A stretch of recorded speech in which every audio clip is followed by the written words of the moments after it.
अध्याय 11 देख रहे हैं, the making of the national movement, यानी कि स्वतंत्रता आंदोलन, नेशनल आंदोलन, राष्ट्रीय आंदोलन, इसकी रूपरेखा और खास तौर पे 1870 से 1947 के बीच की घटनाओं के बारे में चर्चा करेंगे।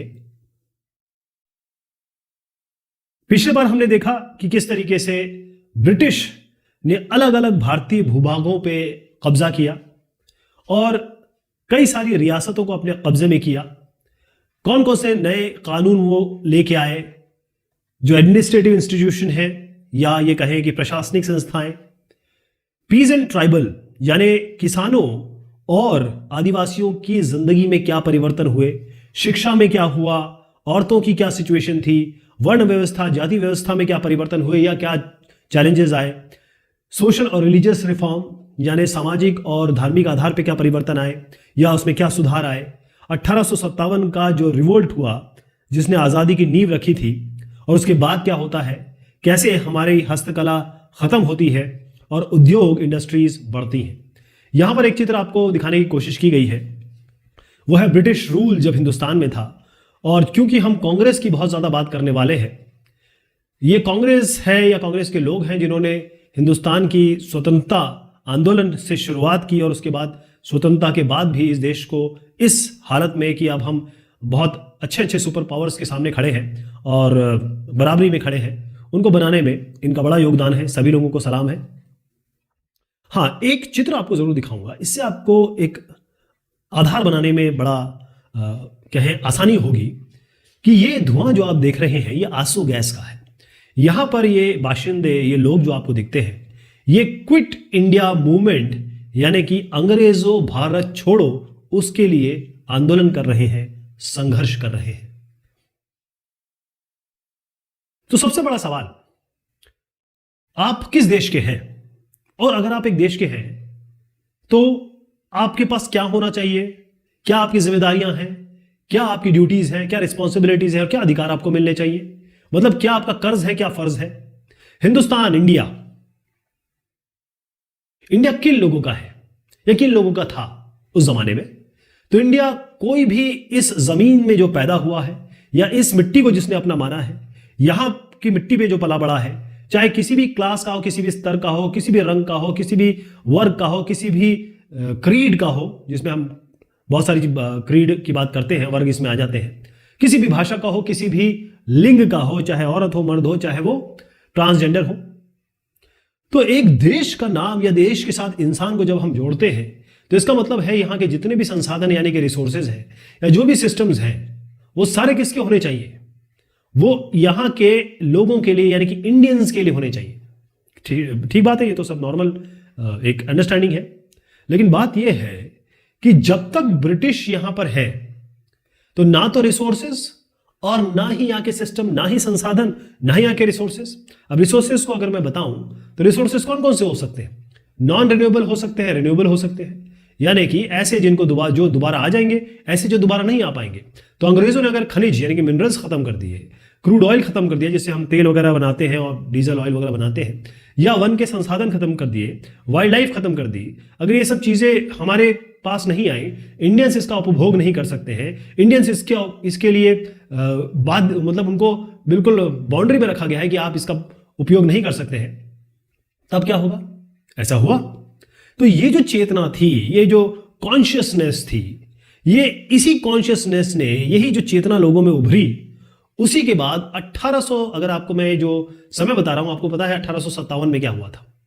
तो 1850 के बाद ही बहुत सारे पॉलिटिकल ऑर्गेनाइजेशन या पॉलिटिकल एसोसिएशंस आप कह सकते हैं वो शुरू हुए, यानी कि राजनीतिक संस्थाओं का गठन होना शुरू हुआ। और इसकी तेजी आई 1870 और 1880 में, क्योंकि 1857 का विद्रोह हो चुका था। यानी कि हर दिल में एक आग थी, एक कसक थी कि भाई अब हमें आजाद होना है। और ये जिन लोगों ने किया, आपको जान के बड़ा आश्चर्य होगा कि ये जो लोग कर रहे थे वो खुद ही इंग्लिश एजुकेटेड थे।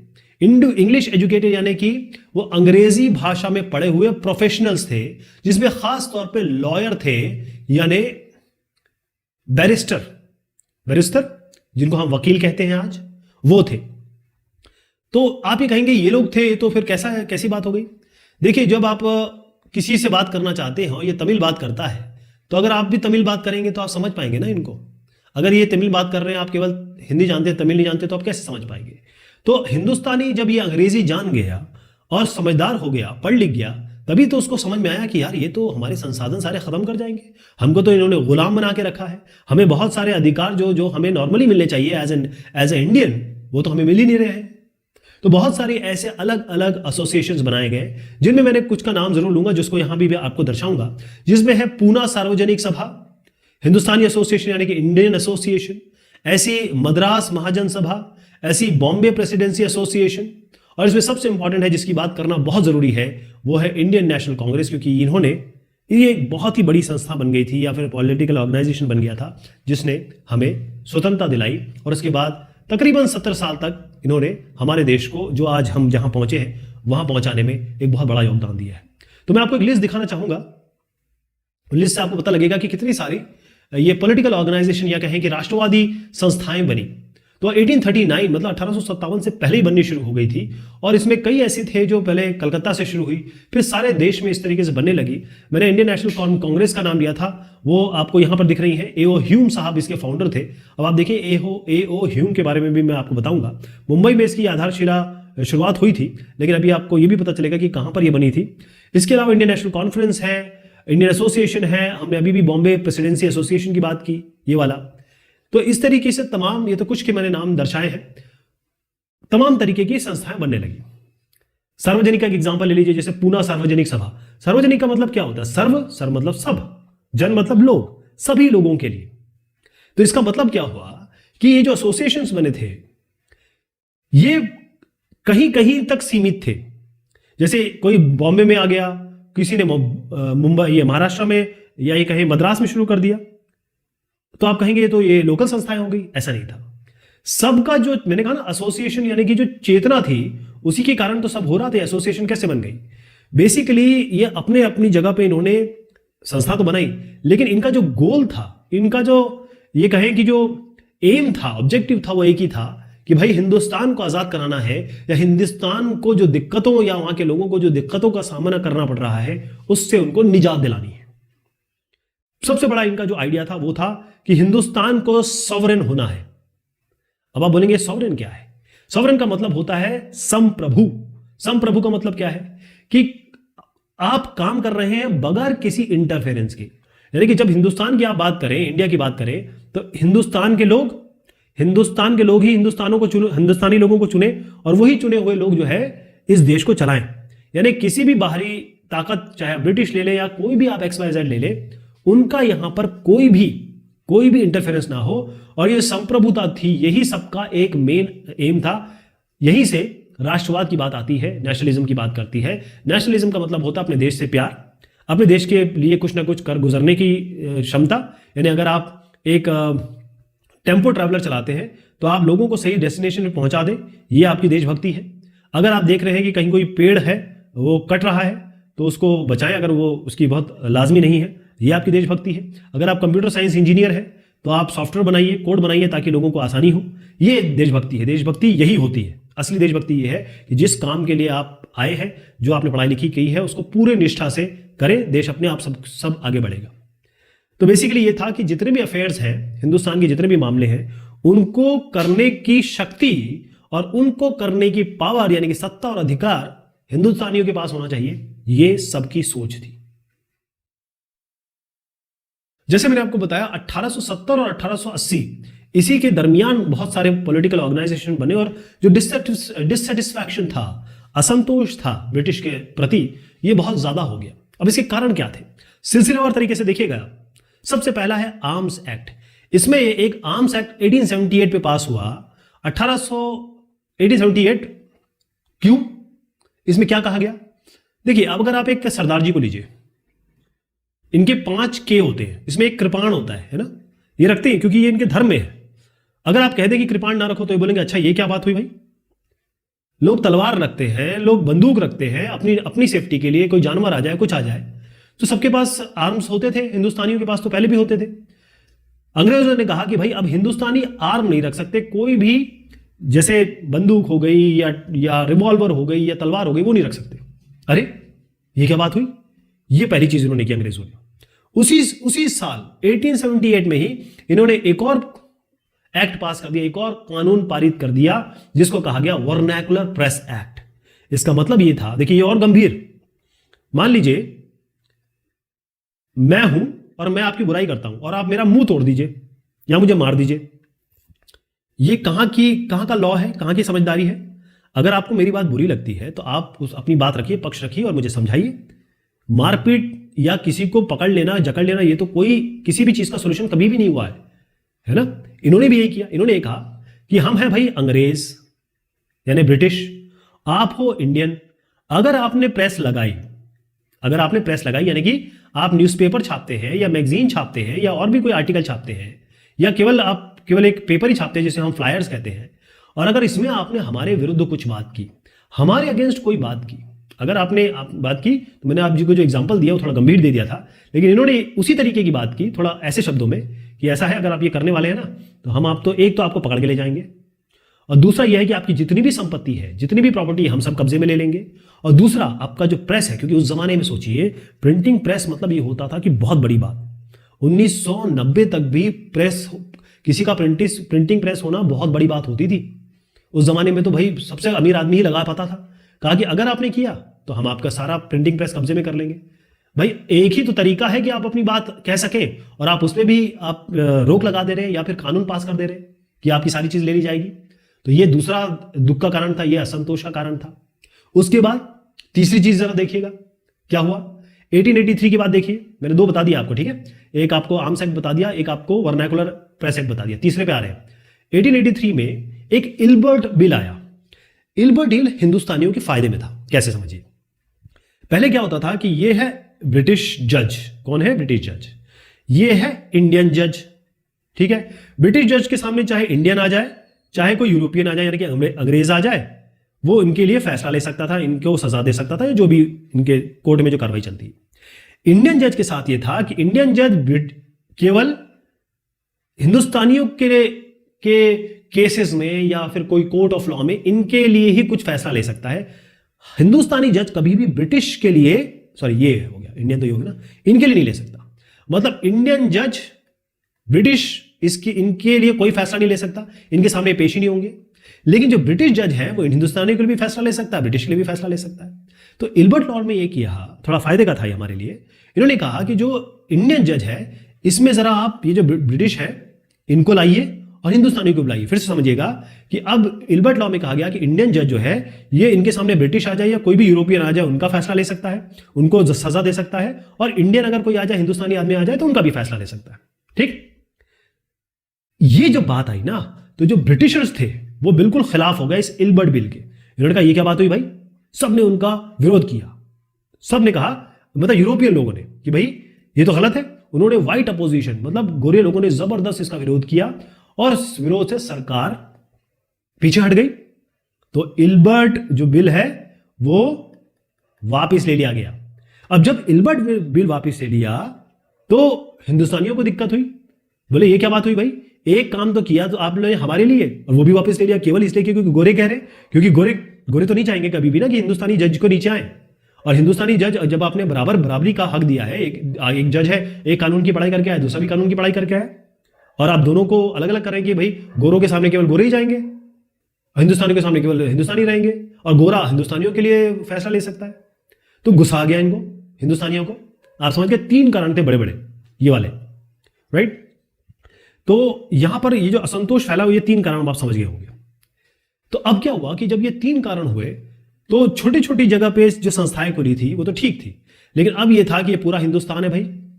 इस पूरे हिंदुस्तान के लिए पैन इंडिया, बहुत बड़ी बात कहने जा रहा हूं मैं, पैन मतलब पूरे देश के लिए अब कोई ऑर्गेनाइजेशन बने या पूरे देश के लिए ऑर्गेनाइजेशन बनना चाहिए, इसकी डिजायर, इसकी इच्छा, इसकी आकांक्षा लोगों में पैदा हो गई। और इसी के मद्देनजर, इसी के तहत इंडियन नेशनल कांग्रेस का गठन हुआ। 72 डेलीगेट्स आए पूरे ऑल ओवर इंडिया से, पैन इंडिया से कह सकते हैं आप, पूरे हिंदुस्तान के लोग, जो जो बुद्धिजीवी थे, जो जो इस बात को जानते थे, समझते थे, और मोस्टली उसमें कौन थे, लॉयर्स थे जो कानून को जानते थे। तो 72 लोग मिले, बॉम्बे में मिले। कहां मिले? बॉम्बे में, जो आज का मुंबई है। और कब मिले? 1885। ध्यान रखिएगा, 1885 में इंडियन नेशनल कांग्रेस का गठन होता है। 72 लोग शुरुआत करते हैं, मुंबई में होता है।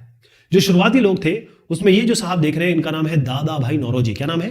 दादा भाई नौरोजी। और भी लोग थे, फिरोज शाह मेहता, बदरुद्दीन तैयब जी, WC बनर्जी, सुरेंद्रनाथ बनर्जी, रोमेश चंद्र दत्त, S सुब्रमण्य अय्यर। ऐसे बहुत सारे लोग थे जो बड़े बड़े लोग थे, बड़े प्रतिष्ठावान लोग थे। उन्होंने INC, इंडियन नेशनल कांग्रेस की शुरुआत की। आप देख रहे हैं मोस्टली लोग जो है वो मुंबई और कलकत्ता से हैं। इसमें सबसे इंपॉर्टेंट आदमी है आपके दादा भाई नौरोजी। दादा भाई नौरोजी वैसे तो एक व्यवसायी थे, बिजनेस पर्सन थे, लेकिन साथ में ये पब्लिसिस्ट भी थे, यानी कि एडवर्टीजमेंट वगैरह वाले थे। यानी जैसे आजकल विज्ञापन होता है ना, उस तरीके थे कि पब्लिसिस्ट थे। वैसे तो ये सेटल्ड कहां हो गए थे? लंदन में। कहां हो गए थे? लंदन में। लंदन क्या है? यूके की राजधानी। और सबसे बड़ी बात, ये ब्रिटिश पार्लियामेंट के मेंबर भी रहे। ब्रिटिश पार्लियामेंट के मेंबर रहे, सोचिए। लेकिन यही साहब थे जिन्होंने इंडियन नेशनल कांग्रेस के गठन में बहुत महत्वपूर्ण भूमिका अदा की। और जो यंग नेशनलिस्ट है, यानी जो नए नए लड़के आए हैं, नए लोग हैं जो राष्ट्रवाद की बात करते हैं, उनको असली राष्ट्रवाद इन्होंने बताया। और एक और सबसे बड़ी बात जिनको श्रेय दिया जाता है, जिन्होंने ये बात की शुरुआत की, वो ये साहब है A.O. ह्यूम। तो फाउंडर कौन हो गए? ध्यान रखिएगा, इनका नाम लिया जाता है। और ये एक रिटायर्ड ब्रिटिश ऑफिशियल थे, खुद ही ये ब्रिटिश सरकार से संबंधित थे। और उन्होंने इंडियन नेशनल कांग्रेस के गठन में एक कहें कि शुरुआती जो ब्रिक रखी जाती है, ईंट रखी जाती है, नींव रखी जाती है, वो इन्होंने किया। A.O. ह्यूम समझ में आ गया आपको? ये साहब है। अगर आप देखना चाहें तो थोड़ा दिमाग में अगर इनके चित्र बिठाना चाहें तो मैं आपको दिखा देता हूं, ताकि ये दादा भाई नौरोजी साहब, ये A.O. Hume, Elon Octavian Hume. 1885 याद रहेगा, इंडियन नेशनल कांग्रेस याद रहेगा, 72 डेलीगेट्स याद रहेगा, मुंबई याद रहेगा। याद रहेगा ना? और किसके कारण हुआ? क्योंकि ये डिससेटिस्फेक्शन था। तीन अलग अलग जो एक्ट, बड़े डिफिकल्ट से एक्ट, या ये कहें कि सारे अधिकार छुड़वाने वाले, हिंदुस्तानियों को दबाने वाले।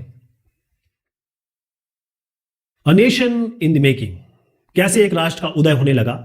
देखें, कांग्रेस जो थे, इंडियन नेशनल कांग्रेस की मैं बात करूंगा, कांग्रेस बोलेंगे इसको, जो शुरुआती 20 साल थे, यानी 1885 में बनी। अब इसमें 20 जोड़ दीजिए, है ना, कितना होता है? 1905, मतलब तकरीबन एक आइडिया लगा लीजिए। ये बड़े मॉडरेट थे। मॉडरेट का मतलब बड़े लिबरल थे, मतलब हर काम बहुत आदर के साथ करते थे। इनके जो ऑब्जेक्टिव थे, इनकी जो सोच थी, या इनका जो करने का तरीका था, टेक्निक थे, मेथड थे, वो बड़े आसान से मॉडरेट से थे। यानी कि इसमें कहीं भी एग्रेशन नहीं आता था। इनका यह कहना था कि देखिए ऐसा है, पहली चीज अंग्रेजों से कहना था, ये मांग थी, निवेदन की नीति थी। बेसिकली इनकी निवेदन की नीति ये थी कि पहली चीज तो जो इंडियंस है, इनको आप गवर्नमेंट में ज्यादा पोस्ट दीजिए, ज्यादा जगह दीजिए। जो एडमिनिस्ट्रेशन हो रहा है, प्रशासन में हिंदुस्तानी को ज्यादा जगह दीजिए। इसके अलावा जो लेजिस्लेटिव काउंसिल बन गई थी, यानी जो विधान परिषद बन गए थे, उसको विधान परिषद बना तो दिए, विधान परिषद को पावर ही नहीं दे रहे हो, विधान परिषदों को पावर दीजिए। दूसरी चीज ये कही। और तीसरी चीज ये कही कि जिन जिन प्रोविंसेस में, जिन जिन प्रांतों में लेजिस्लेटिव काउंसिल नहीं है या विधान परिषद नहीं है, वहां पर ये लेजिस्लेटिव काउंसिल बनाई जाए। और सबसे बड़ी बात, जो बड़े पोजीशन पे, क्योंकि जो बड़े बड़े पोजीशन थे ना, उस पे केवल ब्रिटिश लोग थे, केवल वाइट्स थे। इन्होंने कहा जो बड़ी पोजीशंस हैं, इनमें हमें आने दिया जाए, हमें पोजीशन दी जाए, हिंदुस्तानियों को दी जाए। और सबसे बड़ी बात, आपको जान के आश्चर्य होगा कि जो आज IAS, UPSC के लिए पूरा देश तैयारी करता है, सबका सपना होता है, जिसे IAS या ICS कहा जाता था पहले, इंडियन सिविल सर्विस, इसका आप मान सकते हैं इसका एग्जाम कहां होता था? लंदन में होता था। इसका एग्जाम यहां होता ही नहीं था, हिंदुस्तान में होता ही नहीं था। तो इंडियन नेशनल कांग्रेस कहती है कि साहब, इसका एग्जाम जो है वो इंडिया में करवाइए, हिंदुस्तान में करवाइए, ताकि यहां के लोग भी इसमें शामिल हो सके। तो जो हिंदुस्तान, यही कहें कि इंडियनाइजेशन, ये बहुत सारी चीज ऐसी थी, जैसे रेसिज्म है, रेसिज्म हो रहा था। हिंदुस्तानियों को अगर अलग किया जाए या बड़े पोस्ट पे ना आने दिया जाए या उनको ब्राउन समझा जाए, तो रेसिज्म भी तो है। तो ये जो कोशिशें थी इंडियन नेशनल कांग्रेस की, वो इसी तरफ थी। क्योंकि जितनी भी बड़ी बड़ी जॉब्स, इंपॉर्टेंट जॉब, जैसे मैंने आपको बताया, जितने भी हाई पोस्ट थे, वो मोनोपोलाइज्ड बाय वाइट थे, यानी कि जो वाइट्स थे उन्हीं के हाथ में थे।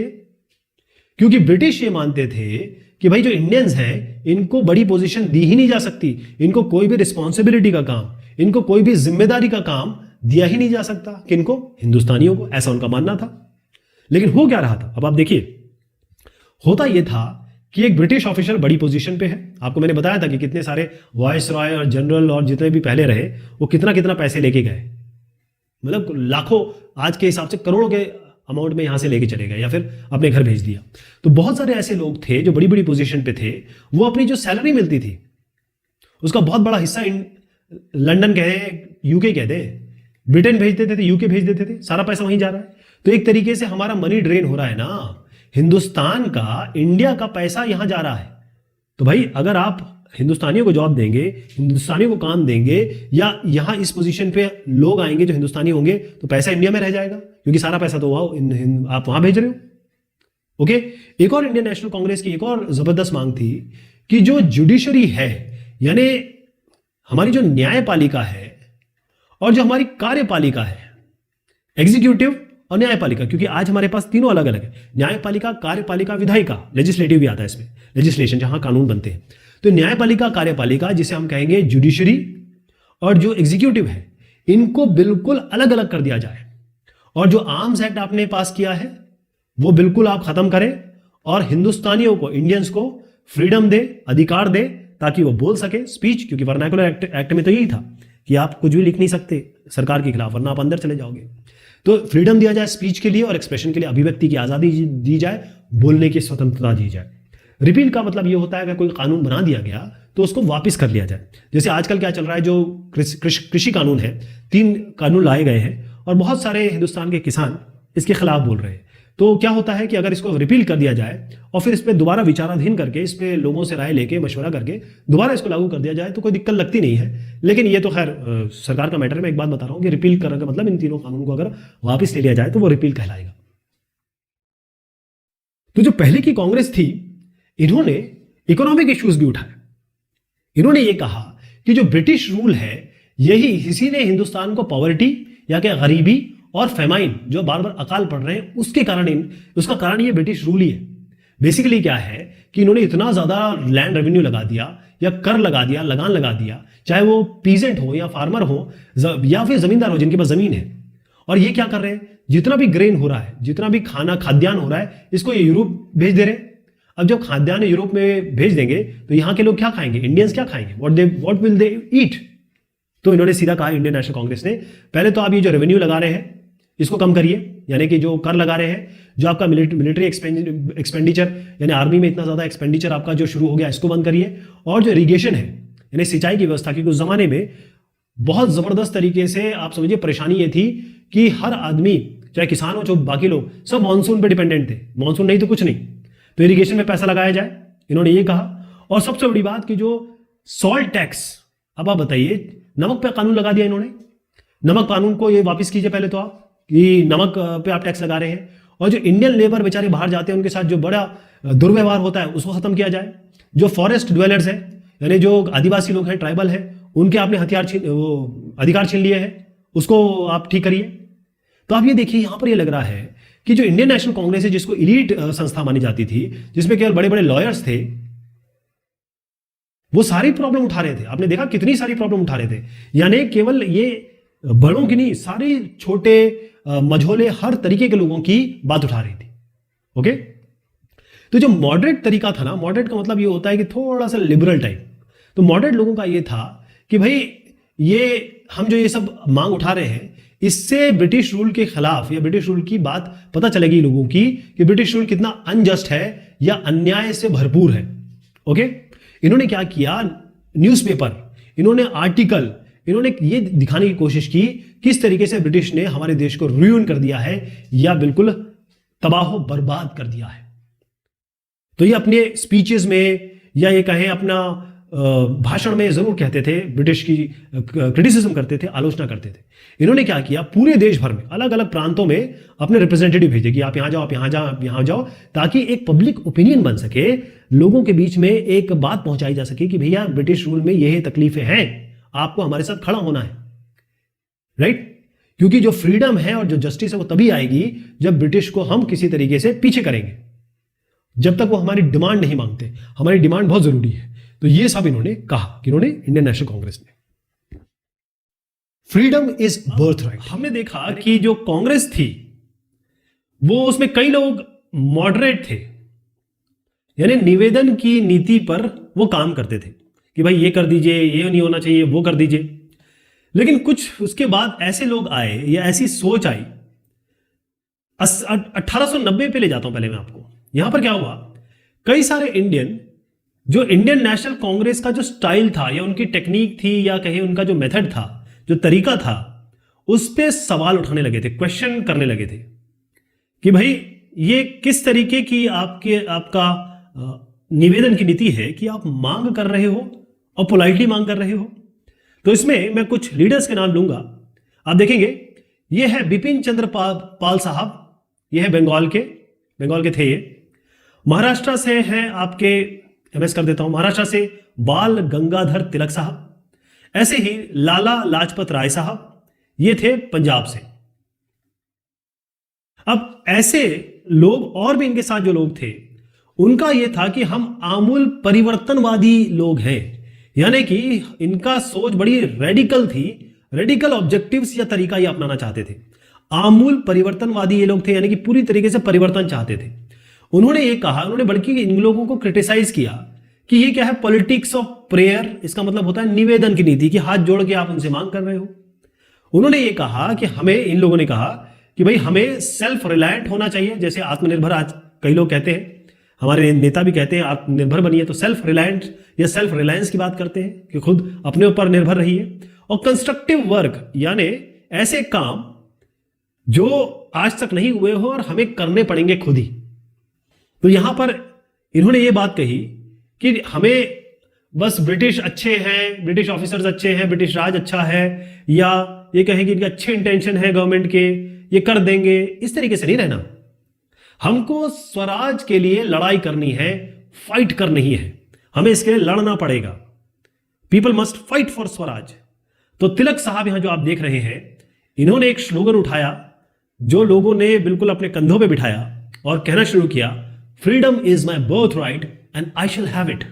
यानी स्वतंत्रता मेरा जन्म सिद्ध अधिकार है, स्वराज मेरा जन्म सिद्ध अधिकार है, और मैं इसे किसी भी कीमत पे लेकर रहूंगा। ये साहब आप जो देख रहे हैं, जिनका मैंने अभी भी नाम लिया, ये बाल गंगाधर तिलक साहब है, और ये एक न्यूज़पेपर लेके बैठे हुए हैं। जरा देखिएगा, ये न्यूज़पेपर का नाम है केसरी मुखपत्र कह सकते हैं इसको, केसरी, देख रहे हैं आप नाम। तो जो केसरी न्यूज़पेपर है, ये मराठी न्यूज़पेपर था, मराठी में लिखा जाता था। इसके ये करता धरता थे, ये कहे कि ये एडिटर थे। और सबसे बड़ी बात है कि ये केसरी एक मुखपत्र बन गया था अंग्रेजों के खिलाफ बोलने के लिए, अंग्रेजों को क्रिटिसाइज करने के लिए। 1905 में एक घटना होती है, वो घटना है, यहां पर आप देख रहे हैं, ये साहब का नाम है George Curzon, vice Roy Curzon, चेहरा देख लीजिए अच्छे से जरा। तो ये जो साहब हैं, इन्होंने बंगाल का, अभी बंगाल दिखाता हूं आपको, यहां पर है, इसके बारे में बात करेंगे, लेकिन पहले समझिए, इन्होंने इसका पार्टीशन कर दिया। और जो पार्टीशन इसलिए किया, उन्होंने कहा कि भाई बंगाल जो है वो एक बहुत बड़ा प्रांत है, उस जमाने में बहुत बड़ा प्रांत था, बल्कि आप ये कहें कि पूरा बिहार इसी के अंदर था। आप सोचिए, बंगाल और बिहार को मिला लीजिए तो कितना बड़ा हो जाएगा।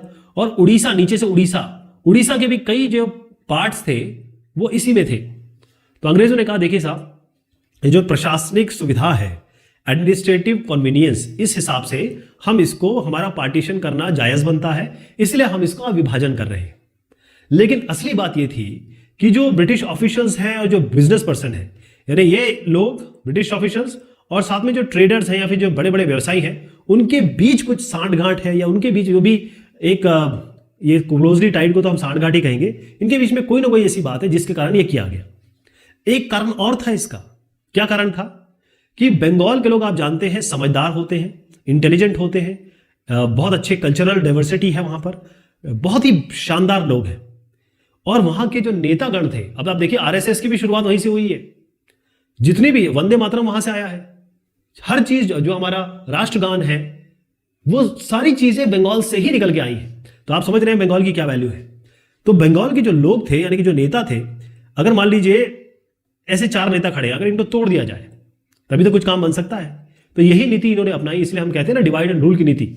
तो इन्होंने क्या किया, इसको थोड़ा सा भाग सेपरेट किया और इन्होंने इस तरीके से पैंतरा अपनाया कि ईस्ट बंगाल उसको जोड़ दिया आसाम के साथ।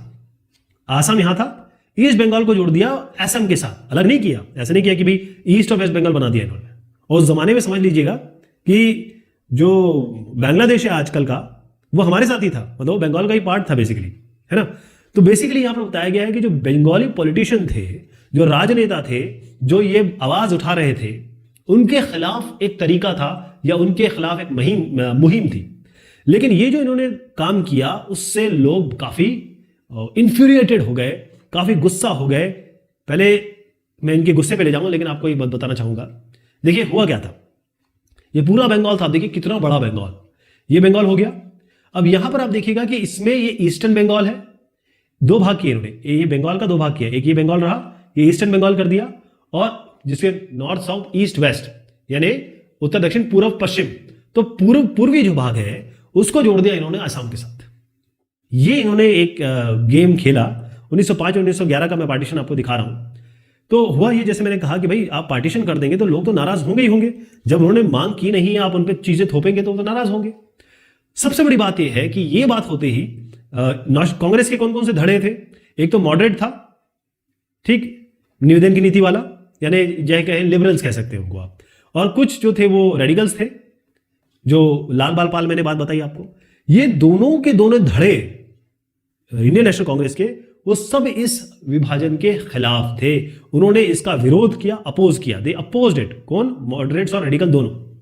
तो बहुत सारी पब्लिक मीटिंग हुई, लोग जुटे, विरोध हुआ, प्रदर्शन हुआ, डेमोन्स्ट्रेशंस हुए, और उसके बाद ये एक मास प्रोटेस्ट में, मतलब लोग निकल के आ गए, लोग बिल्कुल इसके विरोधी हो गए। तो ये जो स्ट्रगल एक तरीके से हुआ 1905 के बाद, जो पार्टीशन के बाद जो शुरू हुआ, इसको कहा गया स्वदेशी मूवमेंट। क्या कहा गया? स्वदेशी मूवमेंट। और सबसे बड़ी बात ये, बंगाल में क्योंकि पार्टीशन वहां हुआ था, वहां तो बहुत स्ट्रांग था, लेकिन ऐसा नहीं है, इसकी गूंज या इसकी धारा कई जगह सुनाई दी। और कई जगह, जैसे अगर आप आंध्रा में चले जाएं तो आंध्रा में इसको वंदे मातरम मूवमेंट के नाम से जाना गया। मतलब आंध्र प्रदेश जो आज का है, वहां पर इसको वंदे मातरम मूवमेंट के नाम से जाना गया। फिर से मैं आपको दिखाना चाहूंगा कि यहां कुछ चित्र है। यह है आपका स्वदेशी मूवमेंट, 1905 से 1908 की इसकी डेट दी हुई है। ये है लोग निकले हुए हैं स्वदेशी मूवमेंट के लिए, क्योंकि लोग तो वैसे ही परेशान थे, है ना, गरीबी थी और उसके बाद ब्रिटिश रूल था, ऊपर से आप ये भी चीजें थोप दे कि भाई अपने हिसाब से आप चीजों को तोड़ रहे हैं, जोड़ रहे हैं, मरोड़ रहे हैं। तो जो स्वदेशी मूवमेंट था, इसका बेसिक ये था कि भाई स्वदेशी में जो स्व है, ये जो स्वदेशी में जो स्व है, इसका मतलब होता है खुद। इसका मतलब था कि आप सेल्फ हेल्प, आत्मनिर्भर बनिए, हम अपना काम खुद करेंगे। यानी कि जो एजुकेशन है, पढ़ाई है, वो हमारी खुद की शिक्षा होगी। हम अपनी इंडियन लैंग्वेजेस यूज करेंगे, भारतीय लैंग्वेजेस यूज करेंगे। और सबसे बड़ी बात, अगर हमको स्वराज प्राप्ति करनी है या स्वराज पाना है, तो सबसे बड़ी बात है कि पूरे मैस को, पूरे लोगों को मोबिलाइज किया जाए, पूरी जनता की जनता मोबिलाइज हो, और जितने भी ब्रिटिश इंस्टीट्यूशन है, जो भी अंग्रेज राज में इंस्टीट्यूशंस बनाए गए हैं, संस्थान बनाए गए हैं, और ब्रिटिश इंस्टीट्यूशंस के अलावा ब्रिटिश गुड्स जो है, इन सब का परित्याग किया जाए, इन सब को छोड़ा जाए।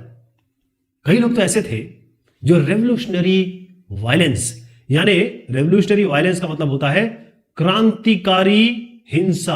आप ध्यान रखिएगा, गांधी जी या बाकी लोग और कोई भी ऐसा या कहें जो वो धड़ा था कांग्रेस का, वो कभी भी इस विचार में नहीं था कि भाई ये वायलेंस हो। लेकिन क्रांतिकारी हिंसा के खिलाफ जो लोग थे, अब वो भी क्रांतिकारी हिंसा के बारे में बोलने लगे थे कि भाई अगर ब्रिटिश को निकालना है तो हमें क्रांतिकारी हिंसा करनी पड़ेगी। ओके, तो यहां तक की बात तो हुई। अब आप देखें कि जब 20वीं सदी की शुरुआत हुई, कुछ और भी डेवलपमेंट हुए। क्या डेवलपमेंट हुए? आप यहां पर एक चित्र देखेंगे, ये मैं आपको दिखाना चाहूंगा। ये है Muslim League, all India Muslim League, 1906 का एक चित्र देख रहे हैं आप। और उसके बाद ये जो हुआ, इसके बारे में बात करता हूं। लाला लाजपत राय की मैंने आपको बात की, ये एक बहुत राष्ट्रवादी नेता थे पंजाब के, पंजाब पीबी कर देता हूं, और ये बहुत बड़े लीडिंग मेंबर्स थे, लेकिन ये रेडिकल ग्रुप के थे, यानी वही जो हिंसा को एक्सेप्ट करता है, राइट। और आर्य समाज के ये बहुत इंपॉर्टेंट या कहें एक्टिव मेंबर थे। तो मैं आपको ये बता रहा था कि जो कुछ और घटनाएं हुई ओपनिंग जो डेकेड था या फिर शुरुआती दौर जो था 20वीं शताब्दी का, और मैं 1900 की बात कर रहा हूँ, 1910 1920 की बात कर रहा हूँ, यहाँ पर कुछ डेवलपमेंट हुआ ये कि कई सारे जो मुस्लिम लैंडलॉर्ड थे या जमींदार थे और साथ में जो मुस्लिम नवाब थे, इन्होंने ढाका में, ये लोग मिले, कहाँ मिले? ढाका में मिले 1906 में, और यहां पर ऑल इंडिया मुस्लिम लीग यानी कि 1906 में ऑल इंडिया मुस्लिम लीग का गठन हो गया। अब ये लीग ने कुछ एक ऐसी बात कह दी जो थोड़ा सा अलग बात कह दी। ये लीग कहती थी, मुस्लिम लीग कहती थी कि जो बंगाल का पार्टीशन हुआ है, यानी जो बंगाल का विभाजन हुआ है वो सही है, पार्टीशन सही है।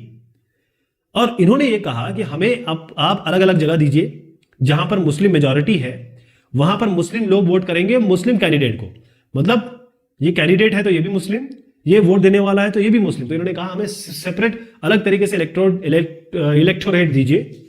और सबसे बड़ी बात यह है कि गवर्नमेंट ने कंसीड किया, कंसीड का मतलब होता है इनकी मांगों को मान भी लिया। ओके, तो गवर्नमेंट ने 1909 में इनकी जो 1909 में सेपरेट इलेक्टोरेट की, एक अलग निर्वाचन क्षेत्र की मांग जो थी वो मान ली।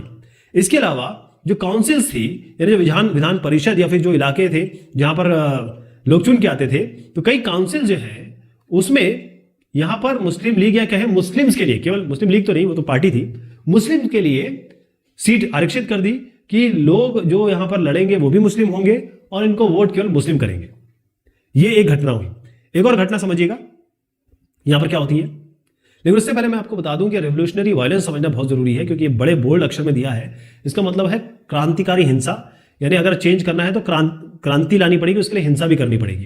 काउंसिल का मतलब ये होता है कि ऐसा अपॉइंटेड किसी ने मनोनीत किया हो या किसी को आपने इलेक्ट किया हो, जनता ने इलेक्ट किया हो, और जिस एक तरीके से वो एडवाइजरी का काम करेगा प्रशासन में या फिर खुद रिप्रेजेंटेशन करेगा, खुद जो है प्रतिनिधित्व करेगा। इस तरीके से काउंसिल उस जमाने में थी। अच्छा, 1907 में एक और घटना हो गई। वो ये हो गई कि कांग्रेस के जो दो धड़े थे वो अलग हो गए, कांग्रेस टूट गई। जो मॉडरेट्स थे वो ये कहते थे कि भाई ये जो आप बॉयकॉट कर रहे हो और ये सब जो चीजें कर रहे हो ये सब ठीक नहीं है। और जो अमूल परिवर्तनवादी थे, यानी कि जिन्हें हम रेडिकल्स कहते हैं, वो ये कहते थे कि हमें फोर्स का उपयोग करना चाहिए। तो जो मॉडरेट्स थे वो बिल्कुल बॉयकॉट और फोर्स के खिलाफ थे। वो कहते थे लड़ाई झगड़ा मारपीट, ये दंगा फसाद नहीं, जो होगा वो मोहब्बत से होगा, प्यार से होगा, निवेदन की नीति से होगा। तो इसमें जो फॉलोअर्स थे जो रेडिकल्स के, यानी कि आप जो तिलक साहब की हम बात कर रहे हैं कि स्वराज मेरा जन्मसिद्ध अधिकार है और मैं इसे किसी भी तरीके से लेकर रहूंगा, इनके फॉलोअर्स बाहर से काम करने लगे थे।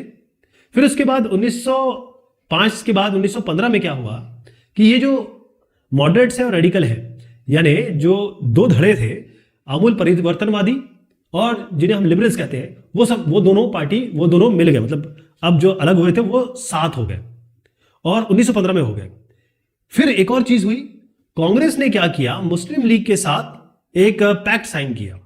अब आप देखें ये चित्र में मोहम्मद अली जिन्ना दिख रहे हैं। तो कांग्रेस यहां पर ये जो पैक्ट साइन कर रही है उसे क्या कहा गया, लखनऊ पैक्ट। क्या कहा गया, मैं इसको दिखा दूं, यहां पर पिक्चर के नीचे लिखा हुआ है ताकि आपको याद रहे। ये जो है लखनऊ पैक्ट है। तो लखनऊ पैक्ट है, इसको साइन किया गया। इनका बेसिक ये था कि कांग्रेस जो थी दो भाग में थी, वो तो एक हो गई। मुस्लिम लीग, क्योंकि ये बहुत इंपॉर्टेंट एक फिगर था, एक इंपॉर्टेंट रिप्रेजेंटेशन था मुस्लिम्स का एक तरीके से, और ये दोनों आपस में मिल लिए। ये भी एक बहुत बड़ी घटना थी। किस तरीके से राष्ट्रवाद बहुत जबरदस्त तरीके से बढ़ा, ग्रोथ कैसे हुई इसकी, उदय कैसे हुआ इसका। तो देखिए कि 1919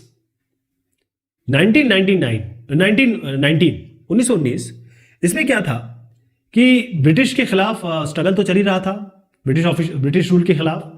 तो ये एक मास मूवमेंट तो बन ही गया था कि हर आदमी इस चीज के खिलाफ था। वो लोग जो थे इसमें डेमोन्स्ट्रेशंस करते थे, लोग इसमें संघर्ष करते थे, विरोध करते थे, पब्लिक मीटिंग होती थी, स्पीचेस होती थी, सब सारी चीजें चल रही थी। अब इसमें यह था कि चाहे आप फार्मर्स कहें या पीजेंट कहें, किसान वो भी आ गए, चाहे आप ट्राइबल्स कहें या फिर आदिवासी कहें, वो भी इसमें जुड़ गए, चाहे स्टूडेंट्स की बात करें वो भी इसमें जुड़ गए, इसके अलावा जो विमेन थी, औरतें थी, वो भी इसमें जुड़ गई। तो एक तरीके से इसमें और भी लीजिए, फैक्ट्री वर्कर कभी कभी इसमें जुड़ जाते थे, उद्योग धंधे में जो काम करते थे वो भी इसमें जुड़ गए। और फिर फाइनली ये हुआ कि कई सारे ऐसे बिजनेस ग्रुप थे, बिजनेस ग्रुप के तो अब बिजनेस जो चला रहे हैं वो तो पावरफुल लोग होते हैं, पैसा भी उनके पास होता है।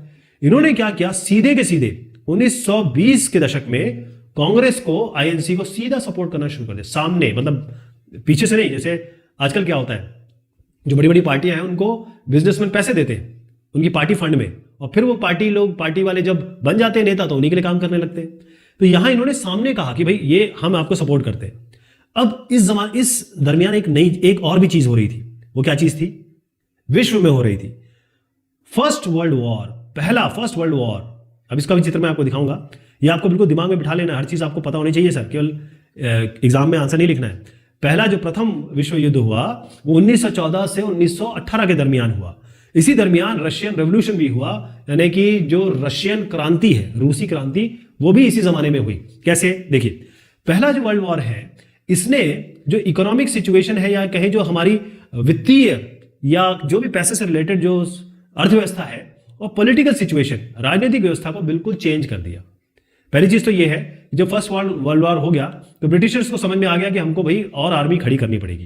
तो इन्होंने डिफेंस एक्सपेंडिचर यानी मिलिट्री में इसमें खर्चा करना बहुत ज्यादा कर दिया, बहुत ज्यादा। तो उससे क्या होगा, कहां से ये खर्चा कहां से लाएंगे? उसके लिए इन्होंने क्या किया, टैक्स लगाना शुरू कर दिया। तो इन्होंने सब टैक्स लगाने शुरू कर दिए। तो बेसिकली जो मिलिट्री एक्सपेंडिचर था, जो खर्चा कर रहे थे आर्मी पे या एम्यूनिशन पे, या कहें कि जो हमारे शस्त्र होते हैं उन पे, तो इससे क्या हुआ कि जो डिमांड थी किनकी, वॉर सप्लाईज की, वॉर में जो चीज काम में आती है उसकी डिमांड एकदम एक्सपोनेंशियली बढ़ गई, एकदम बढ़ गई। और इससे क्या हुआ कि जो आम आदमी है, वो बेचारा जो कॉमन मैन है, वो परेशान हो गया। जब आप इतना बड़ा टैक्स लगा दोगे और गरीबी आ जाएगी इससे, तो सीधी सी बात है।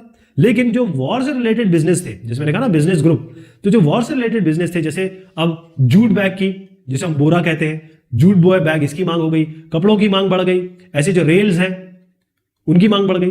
तो जो कंपनियां या जो बिजनेस ग्रुप इनको बनाते थे उनकी तो चांदी हो गई, उनकी डिमांड बढ़ गई। तो इससे क्या हुआ कि इस जमाने में जो बाहर से सामान आता था हिंदुस्तान में, वो बंद हो गया, क्योंकि वर्ल्ड वॉर की सिचुएशन थी बाहर, है ना। और फिर क्या हुआ कि जो लोग थे, या कहें बिजनेस ग्रुप कह लें या फिर बड़े बड़े जो इंडस्ट्रियलिस्ट कह लें, इनकी तूती बोलने लगी, इनके पास पैसा आ गया। अब इनकी बात, ये अपनी बात को डिमांडिंग पोजीशन में आ गई है। तो इन्होंने ये कहा ब्रिटिश से कि भैया हमें और चीज दीजिए। दे डिमांडेड ग्रेटर अपॉर्चुनिटीज, मतलब जो इंडियन इंडस्ट्रीज या जो इंडस्ट्रियलिस्ट थे वो वॉर के समय, फर्स्ट वर्ल्ड वॉर के समय बहुत बढ़ गए, और इन्होंने कहा कि हमें और अपॉर्चुनिटीज, हमें और आप अलग अलग चीज दीजिए। इन्होंने मांग करना शुरू किया। अब जैसे मैंने कहा कि वॉर ने क्या किया कि भाई ब्रिटिश आर्मी को एक्सपैंड करना, बढ़ाना है, क्योंकि वॉर हो चुका था। अब तो वॉर के बाद तो अब पता चल जाता है कि भाई हमें और लोग चाहिए। तो क्या हुआ कि जो हिंदुस्तानी विलेजेस थे उसमें जो बेचारे गरीब लोग थे, किसान थे, उनको प्रेशराइज किया गया, उनको फोर्स किया गया कि भाई ऐसा है, आपको आर्मी में ज्वाइन करना है। तो कुछ लोग बन गए, कुछ लोग, मतलब जब आप प्रेशर देंगे तो बनना ही पड़ेगा। अब ये जो है, इन लोगों को भेजा गया बाहर, मतलब जहां जहां ब्रिटिशर्स लड़ रहे थे, जहां जहां ब्रिटिश रूल था या फिर ब्रिटिश किसी ना किसी से लड़ रहे थे, इन लोगों को वहां भेज दिया गया। अब ये बेचारे जाते थे, वहां जाके मर कट के आ जाते थे। तो कई लोग जो थे, दिमागदार तो हर आदमी होता है, जब वो पहुंचा तब ये सोचे कि यार बेगानी की शादी में अब्दुल्ला दीवाना, कहने का मतलब ये है, ये ब्रिटिश है, ये मान लीजिए जर्मनी हो गया या रशिया हो गया, जो भी जिससे भी लड़ाई चल रही होगी, ठीक। अब हिंदुस्तानी है, वो ब्रिटिश के लिए इन लोगों से लड़ रहा है। ये तो क्या है, ये तो हमारी पार्टी नहीं हो रही है, हम कहां से बीच में आ गए। तो बेसिकली इनको ये समझ में आ गया कि जो अफ्रीकन लोग हैं और जो एशियन है और जो इंडियन है, इन लोगों को बनाया जा रहा है बेवकूफ, या इनका उपयोग किया जा रहा है, या इनको एक्सप्लॉइट किया जा रहा है, इनका शोषण किया जा रहा है, इनका मिसयूज किया जा रहा है, और इनको उपयोग किया जा रहा है इनकी लड़ाई में। ब्रिटिश की लड़ाई हम क्यों लड़े भाई। तो जो लोग लौटे ना, उनमें भी मैस नेशनलिज्म था। जो लोग लौट के आए, लड़के लौट के आए, जब हिंदुस्तान वापस आए तब उनको समझ में आ गया कि भाई ये तो गड़बड़ हो रहा है। और उसके बाद जैसे मैंने आपसे कहा कि 1917 में जो रशियन रेवोल्यूशन हुआ, यहां पर क्योंकि ये बेसिकली पीजेंट और वर्कर, फैक्ट्री वर्कर के लिए हुआ था, तो ये भी चीज हिंदुस्तान में पहुंची। और जब हिंदुस्तान में पहुंची तो जो नेशनलिज्म था वो और बढ़ा, क्योंकि बेसिकली ये बात कर रहे थे फार्मर्स के लिए। रशियन रेवोल्यूशन में ये बात कर रहे थे फैक्ट्री वर्कर के लिए, तो हमारे यहाँ तो बहुत सारे फार्मर और फैक्ट्री वर्कर थे। तो ये बात उन तक भी पहुंची और कि भाई वहां क्रांति हुई है, हमको भी कुछ ऐसा करना चाहिए, या हमारे दिमाग, उनके दिमाग में, सब कॉन्शियस में तो आ ही गया होगा।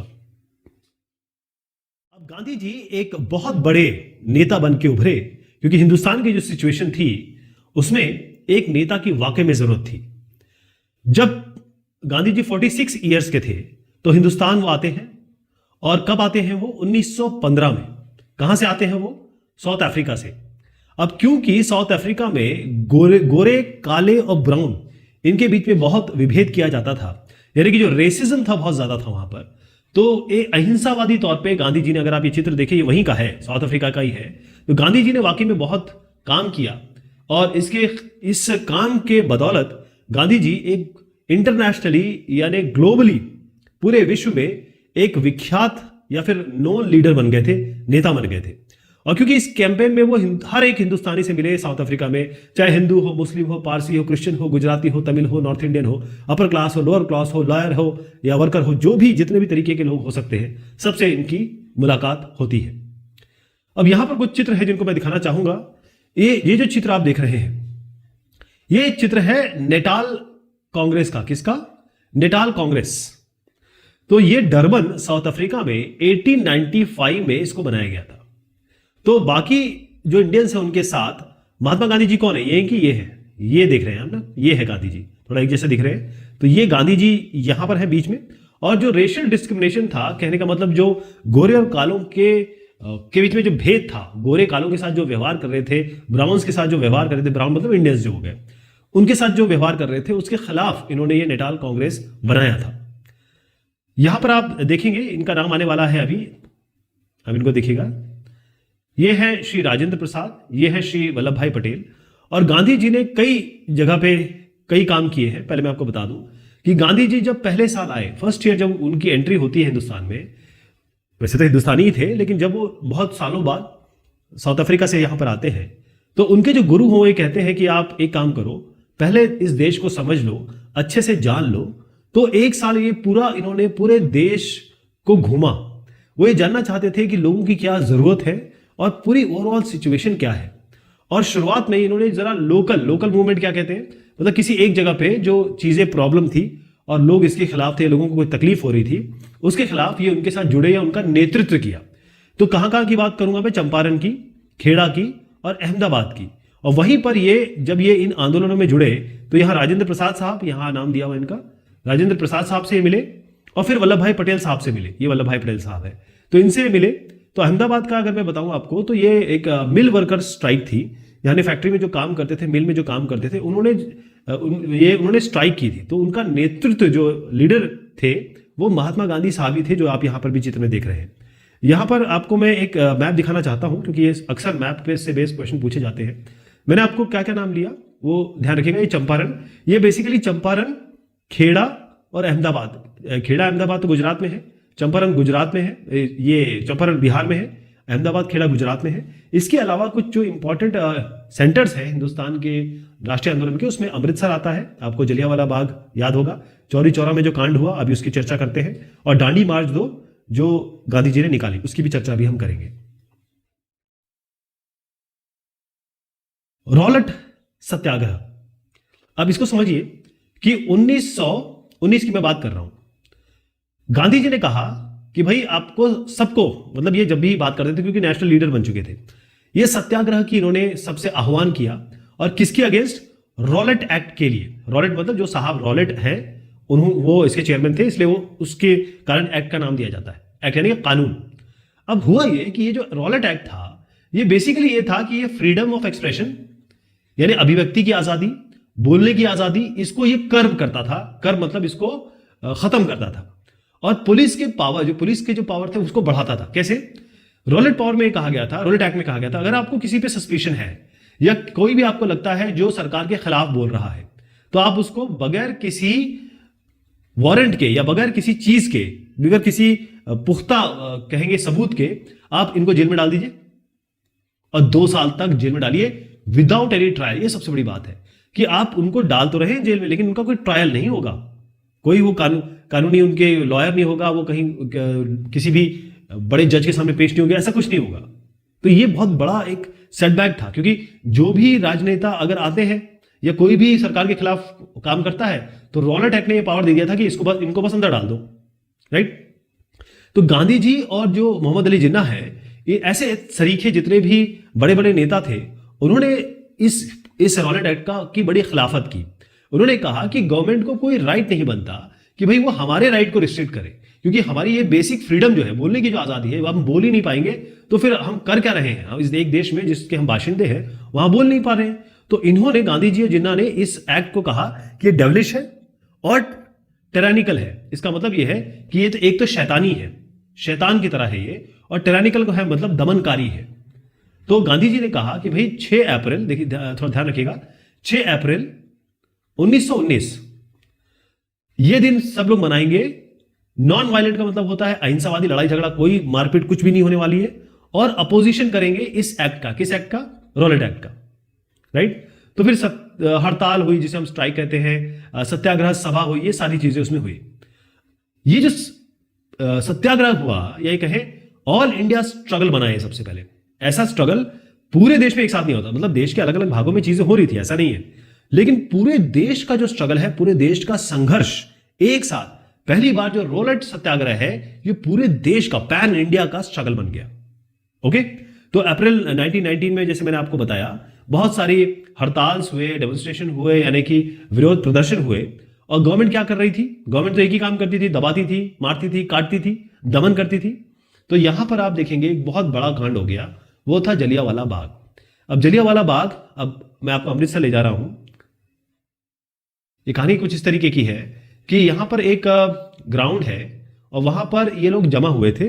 बैसाखी का दिन था, बैसाखी के दिन ये सब आपस में जमा हुए थे कई लोग। ये 13 अप्रैल 1919 का दिन है, थोड़ा डेट मैं भी दोबारा बताऊंगा आपको। तो यहां पर ये लोग सब आए। अब कई लोग इसमें केवल मेले के लिए आए थे, कई लोग इसमें रॉलेट सत्याग्रह के लिए जुटे थे। यहां पर आगमन होता है जनरल डायर का, और ये अपने लोगों को लाइन से इस तरीके से खड़ा करता है। ये जो बाग है, इसके सारी एंट्री पॉइंट बंद कर देता है, और यहां पर धुआंधार अंधाधुंध गोली चलाता है और इनको गोली से भून देता है। और इतने सारे लोग की मौत हो जाती है कि ये बहुत बड़ा सेटबैक हो जाता है। अगर मैं आपको ये चित्र दिखाऊंगा तो यहाँ पर ये जो लोग हैं, कि जलियांवाला बाग में जो गोली कांड हुआ था, वो गोलियां दिखा रहे हैं, ये गोले बने हैं ना, ये गोलियां दिखा रहे हैं। आप सोच सकते हैं कि जब किसी को कहीं आने जाने, कोई भाग नहीं सकता, कोई जा नहीं सकता, और उन पे आप अंधाधुंध गोली चला देंगे तो उनके साथ क्या होगा। ये वॉल कंपाउंड आप देख रहे हैं, जनरल डायर ने यहाँ पर ओपन फायर किया था, यानी कि सबको, आपके जो पुलिस वाले हैं उनको कहा था कि गोली दागो, चाहे जो भी हो। तो ये कांड हो गया था। फिर से समझिएगा, बैसाखी का दिन था। आप सोचिए, इतना इंपॉर्टेंट त्योहार होता है पंजाब में, तो बहुत बड़ा त्योहार होता है। अमृतसर की बात मैं कर रहा हूं, ये भी आपको याद रखना है। और जनरल डायर ने ये किया था, ये भी आपको याद रखना है। और साथ में ये 13 अप्रैल को हुआ था। कब हुआ था? 13 अप्रैल 1919 को। और किस कारण से हुआ था ये? क्योंकि यहां पर कई लोग ऐसे थे जो रॉलेट एक्ट या कहे रॉलेट सत्याग्रह से में जुटे थे। अब ये इतना बड़ा पेनफुल पूरे देश के लिए था, इतना दर्द हुआ लोगों को, कि जो सबसे बड़े हमारे आदमी हुए हैं, लिटरेरी माइस्ट्रो जिसे हम कहते हैं, रविन्द्रनाथ टैगोर साहब, इनको नाइटहुड की उपाधि दी थी अंग्रेजों ने। तो इन्होंने अपने, इतना इनको दुख हुआ, इन्होंने अपने गुस्सा या कहें पेन या एंगर को जाहिर करते हुए जो नाइटहुड की इनको उपाधि दी गई थी, ये इन्होंने वापस कर दी। नाइटहुड का मतलब ये होता है कि अगर किसी ने कोई ऐसा काम कर दिया, बहुत एक्सेप्शनल, ऐसा जो किसी ने ना किया हो, उसको ब्रिटिश सरकार ऑनर देती थी। ब्रिटिश सरकार एक पुरस्कार देती थी कि उसने बहुत जबरदस्त काम कर दिया है, ऐसा काम शायद किसी ने ना किया हो, लिटरेरी काम हो, चाहे पब्लिक सर्विस में काम किया हो, लोगों के लिए किया हो। तो इसलिए इनको नाइटहुड की उपाधि दी गई थी, जो इन्होंने वापस कर दी। अब इसी रॉलेट सत्याग्रह में एक चीज बड़ी इंपॉर्टेंट देखने को आई कि जो हिंदू है और मुस्लिम है, अगर आज भी देखें हम, जितने भी हमारे पार्टीज हैं, खासतौर पे ऐसी बड़ी पार्टीज, वो हिंदू मुसलमानों को लड़ाने में लगी रहती है। सभी लोग ने ये काम किया, कोई ऐसा कोई दूध का धुला नहीं है इसमें। उस जमाने में भी हिंदू मुस्लिम का दिक्कत तो थी, क्योंकि ये तो दो अलग अलग धर्म है जहां, और कई लोग इनको अगर वो करते हैं, पोक करते हैं या गलत बात बताते हैं, तो ये आपस में लड़ जाते हैं, ये तो होता ही है। लेकिन रॉलेट सत्याग्रह में ये देखा गया कि हिंदू मुसलमान की जो एकता थी, जो यूनिटी थी, क्योंकि गांधी जी कहते थे कि ये जो देश है वो सभी का है। इस देश में जो भी रहते हैं, चाहे हिंदू हो, मुसलमान हो, या कोई और रिलीजन के लोग हो, गांधी जी का ये कहना था। और सारे रिलीजन के लोग किसी भी भेदभाव, आपस में जो भी है उनके मनमुटाव, उनको दूर करके एक साथ लड़ रहे थे। ये एक बहुत बड़ी बात हुई। अब ये खिलाफत एजुटेशन में आपको बताऊंगा, और non cooperation movement, Gandhi ji द्वारा ही इसको आगे बढ़ाया गया था। पहले अब मैं आपको बता दूं खिलाफत मूवमेंट क्या है, क्योंकि खिलाफत एजुटेशन का हिंदुस्तान से कोई लेना देना नहीं है। खिलाफत कहां से कैसे क्या शुरू हुई थी मैं आपको बता दूं। हुआ यह था कि ये जो आप इलाका देख रहे हैं ना, ये अरब का इलाका दिखा रहा हूं मैं नीचे, ये आपका तुर्की बोलिए, तुर्की बोलिए या तुर्की बोलिए। तो हुआ यह था कि अंग्रेजों ने, और अंग्रेज के अलावा जो भी उनके साथी थे, अलाइज थे, उन्होंने ऑटोमन अंपायर, तुर्की में जो ऑटोमन अंपायर था, बेसिकली इसके जो हेड थे वो खलीफा थे। जो खैलीफेट कहते हैं उनको, वो मुस्लिम जितने भी पूरे विश्व में मुस्लिम थे उनके नेता थे। तो इनकी जो जगह है और इनका जो पावर है वो रिस्ट्रिक्ट कर दी, क्योंकि ऑटोमन एम्पायर को हरा दिया गया था, तो सारी चीज रिस्ट्रिक्ट कर दी गई थी। तो इससे क्या हुआ, सारे जो विश्व के मुसलमान थे वो उनके खिलाफ हो गए थे, या फिर गुस्से में आ गए थे, या फिर वो कह रहे थे कि खलीफा के या फिर के जो खलीफेट है उनकी जो पावर आपने छीन ली है उसको आप वापस दीजिए। सारे विश्व के मुसलमान ये कर रहे थे। तो खिलाफत मूवमेंट जो है वो वहां से रिलेटेड है, हिंदुस्तान से नहीं, उसका कोई लेना देना नहीं है, क्योंकि पूरे विश्व के मुस्लिम इसका विरोध कर रहे थे, तो हिंदुस्तान के मुस्लिम भी कर रहे थे। तो खिलाफत मूवमेंट जो है 1919 से 1924 की जो मैं बात कर रहा हूं, ये एक इस्लामिक मूवमेंट था। और यहां पर हम देखेंगे मोहम्मद अली और शौकत अली दोनों भाई हैं, तो ये अली ब्रदर्स के नाम से जाना जाता है। और इन्होंने भी, क्योंकि यहां पर भी ब्रिटिश कर रहे थे और हिंदुस्तान में ब्रिटिश कर रहे हैं, हिंदुस्तान में ब्रिटिश की कॉलोनी थी, तो हिंदुस्तान में मुसलमान अंग्रेजों के खिलाफ विरोध में इस नाम पे भी विरोध करें, ये वाली बात थी। तो ये बेसिकली अटेम्प्ट था कि सारी जो मुस्लिम कम्युनिटी है हिंदुस्तान की, वैसे तो विश्व की कम्युनिटी थी, लेकिन हिंदुस्तान की जो कम्युनिटी है वो जो टर्किश एम्पायर है, जिसको हम ऑटोमन सुल्तान कह रहे हैं या खलीफा कह रहे हैं, तो टर्किश एम्पायर जो अंग्रेजों ने और उनके साथियों ने गिरा दिया था, यूरोपियन पावर ने खत्म कर दिया था या फिर खत्म करने की कोशिश कर रही थी, उसके खिलाफ था। समझ गया? खिलाफत मूवमेंट का हिंदुस्तान से कोई लेना देना नहीं है, यह हिंदुस्तान के मुसलमानों का एक विरोध था। तो अब इसको देखिएगा कि 1920 की मैं बात बताता हूं, ये 1920 की बात मैं बता रहा हूं। तो 1920 में ये क्या हुआ कि जो ब्रिटिशर्स थे, क्योंकि ये ब्रिटिश और अलाइज ने इनको हराया था या फिर इनको रिस्ट्रिक्ट किया था, इन्होंने क्या किया कि जो टर्किश सुल्तान है या खलीफा है, जिसकी मैं बात कर रहा हूं, ऑटोमन एम्पायर के जो नेता है या फिर जो उनके बेसिकली राजा है कह सकते हैं आप, खलीफा जिनको कहते हैं, उनको उनके ऊपर बहुत बड़ी ट्रीटी है, कहेंगे बहुत हार्श, बहुत ही स्ट्रॉन्ग संधि इनके ऊपर डाल दी। ओके, तो पूरे विश्व के मुसलमान इनके खिलाफ हो गए थे। तो इंडियन मुस्लिम्स का भी यही कहना था कि भाई जो पूरा कंट्रोल है, क्योंकि खलीफा को वो अपना पूरा विश्व का नेता मानते थे, तो ऑटोमन एम्पायर गिर गया। या फिर ये कहे कि जो भी मुस्लिम के सेक्रेट प्लेसेस हैं जहां पर लोग जाते हैं और वहां पर पूजा अर्चना करते हैं या उनके लिए सेक्रेट प्लेस है, पवित्र स्थान है, वो ऑटोमन एम्पायर के पास ही रहना चाहिए या फिर खलीफा के पास रहना चाहिए। तो जो खिलाफत एजिटेशन है, खिलाफत जो मूवमेंट है या विरोध है, वो मोहम्मद अली और शौकत अली, जो मैंने आपको यहां पर भी दिखाया, उन्होंने हिंदुस्तान में शुरू किया था। और फिर वो लोग ये चाहते थे कि गांधी जी जो मूवमेंट शुरू कर रहे हैं उसके साथ उस मूवमेंट में ये खिलाफत मूवमेंट भी जोड़ा जाए।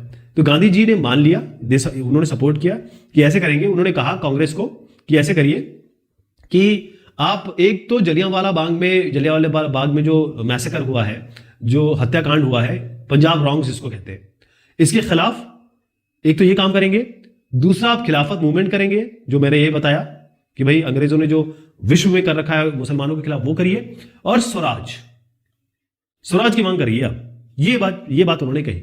तो तीनों चीज एक साथ चल रही है ना। तो नॉन कोऑपरेशन मूवमेंट जो है वो काफी आगे बढ़ा, बहुत ही तेज आगे बढ़ा। कब? 1921 से 22 के दरमियान। बहुत सारे जो स्टूडेंट्स थे उन्होंने जो गवर्नमेंट स्कूल में पढ़ते थे वो छोड़ दिया, उन्होंने कॉलेजेस को छोड़ दिया, और जो बड़े बड़े हिंदुस्तान के नामचीन लॉयर या कहें कि जो बड़े बड़े वकील थे, उसमें आप यहां पर देखेंगे ये जो चेहरा है बहुत बड़ा चेहरा है। क्यों? क्योंकि जो हमारे प्रथम प्रधानमंत्री रहे उनके पिताजी हैं, इनका नाम है मोतीलाल नेहरू साहब।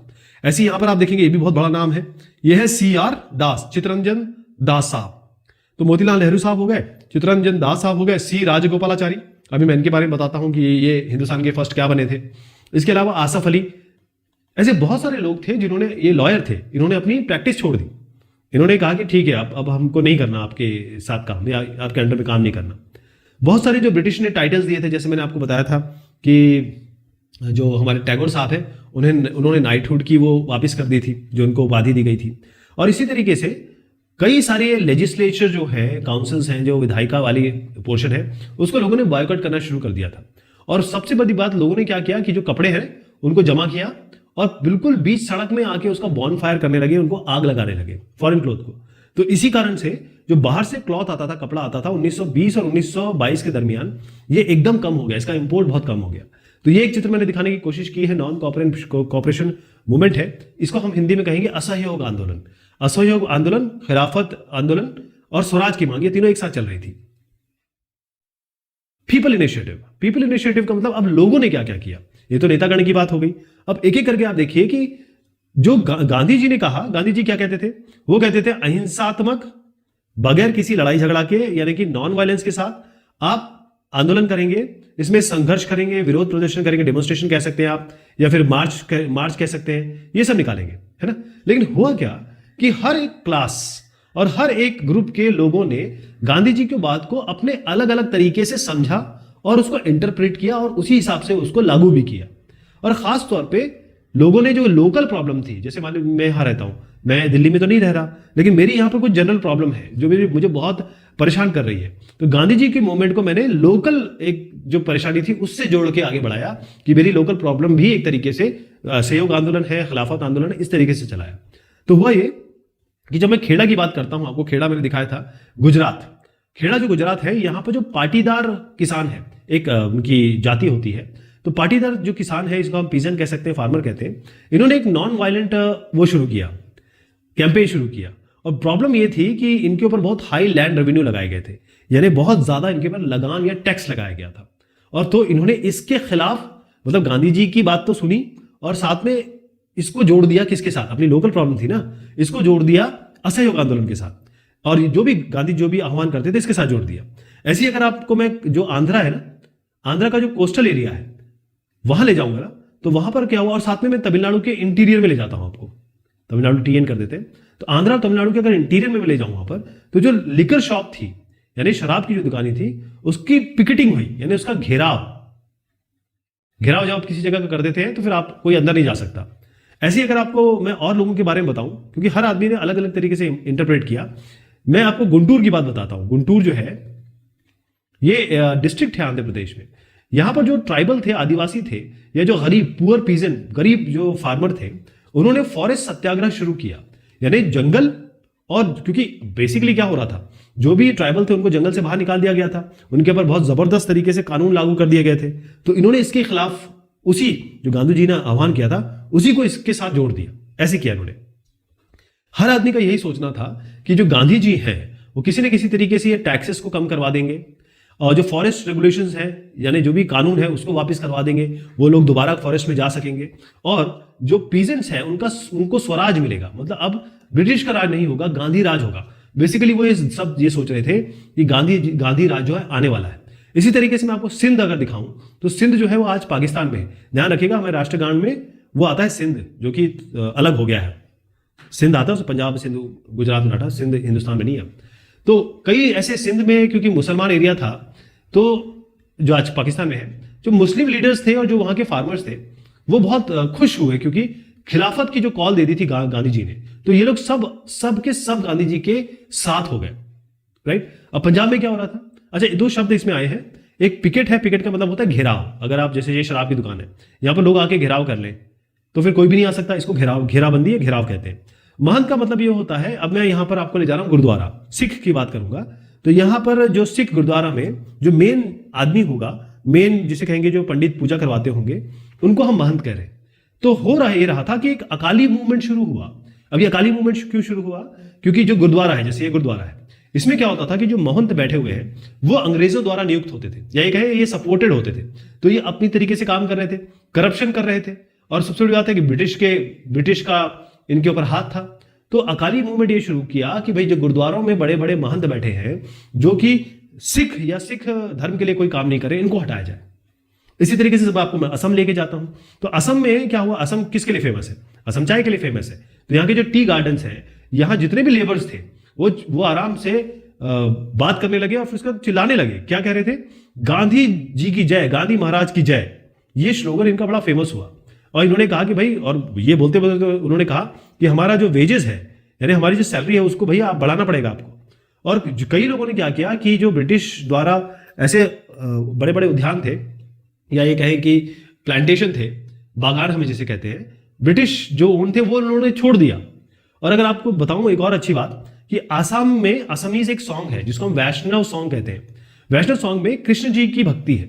इन लोगों ने क्या किया, ये सब जितने भी प्लांटेशन में काम करने वाले थे, इन्होंने ऐसा किया कि जो जहां जहां विष्णु या भगवान का नाम था, वहां गांधी जी का नाम डाल दिया, और गांधी जी के नाम से उस गाने को गाने लगे। इतनी वैल्यू थी गांधी जी की।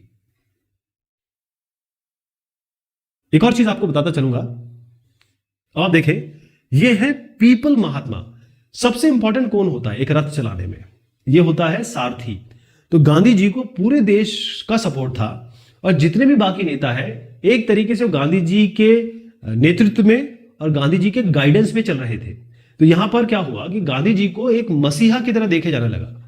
केवल लोग ही नहीं, हर आदमी उनको एक मसीहा की तरह देख रहा था कि भाई एक भगवान के एक रूप आ गए हैं, ये हमको मिजरी और पॉवर्टी यानी हमारी जो दरिद्रता है और हमारी जो गरीबी है इससे हम ये दूर करेंगे। और सबसे बड़ी बात, कई लोग कई काम कर लेते थे, जैसे मैंने कोई काम कर लिया लेकिन मैं श्रेय किसको दे दूंगा? गांधी जी को, कि भाई गांधी जी के कारण हुआ, गांधी जी की अनुकंपा से हुआ, गांधी जी के कहें कि हमारे आशीर्वाद से हुआ ये कि मैं आपको ले जाना चाहता हूं उत्तर प्रदेश, जो उस जमाने में यूनाइटेड प्रोविंसेस कहलाता था। तो यहां पर एक जगह है प्रतापगढ़। तो यहां पर क्या हो रहा था कि जो जगह है जहां पर पेजेंट्स काम करते हैं या फिर जमींदार काम करते हैं, उनको यहां से जबरदस्ती फोर्सफुली इलीगल इविक्शन कराया जा रहा था। यानी फोर्सिबल मतलब फोर्स आर्म के तौर पे, आर्म लेके, और इलीगल अनलॉफुल मतलब इलीगल तौर पे इनको बाहर किया जा रहा था, राइट। तो इलीगल इविक्शन जो हो रहा था, बेचारे गरीबों को जो बाहर निकाला जा रहा था अपनी जमीन से, उसके खिलाफ एक आंदोलन हुआ और ये बड़ा सक्सेसफुल आंदोलन हुआ प्रतापगढ़ में, उत्तर प्रदेश में। तो यहां जो ये लोग जीत गए, इस आंदोलन में इनको विजय प्राप्त हुई, इन्होंने भी इसका क्रेडिट किसको दे दिया? गांधी जी को दे दिया। इसके तरीके से एक और चीज हुई, कई लोग तो नॉन वायलेंस तरीके से कर रहे थे, मतलब अहिंसात्मक तरीके से कर रहे थे, क्योंकि गांधी जी का कहना था भाई अहिंसात्मक तरीके से होना चाहिए, कुछ भी हिंसा नहीं होनी चाहिए।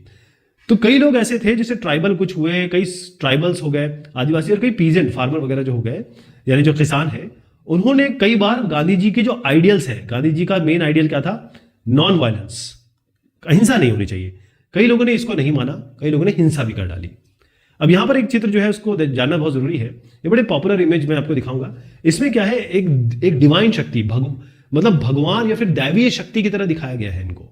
और यहां पर देखेंगे कि जैसे कृष्ण, महाभारत में कृष्ण भगवान अर्जुन के सारथी थे, इसी तरीके से गांधी जी को जो राष्ट्रीय आंदोलन है उसका सारथी बताया गया है। और यहां पर जो नेशनलिस्ट लीडर हैं जितने भी है वो सब यहां दिखाए गए। अब आप देखिए यहां पर कौन साहब खड़े हैं, जो हमारे प्रथम प्रधानमंत्री बने जवाहरलाल नेहरू साहब है।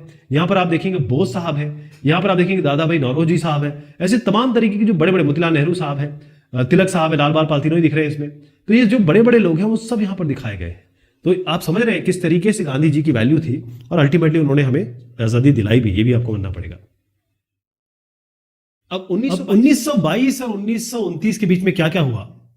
जो पहली चीज ये हुई कि जैसे हमने देखा था कि नॉन कोऑपरेशन मूवमेंट ये चल रहा था बड़े जोरों से, काफी लोग इसमें इन्वॉल्व थे।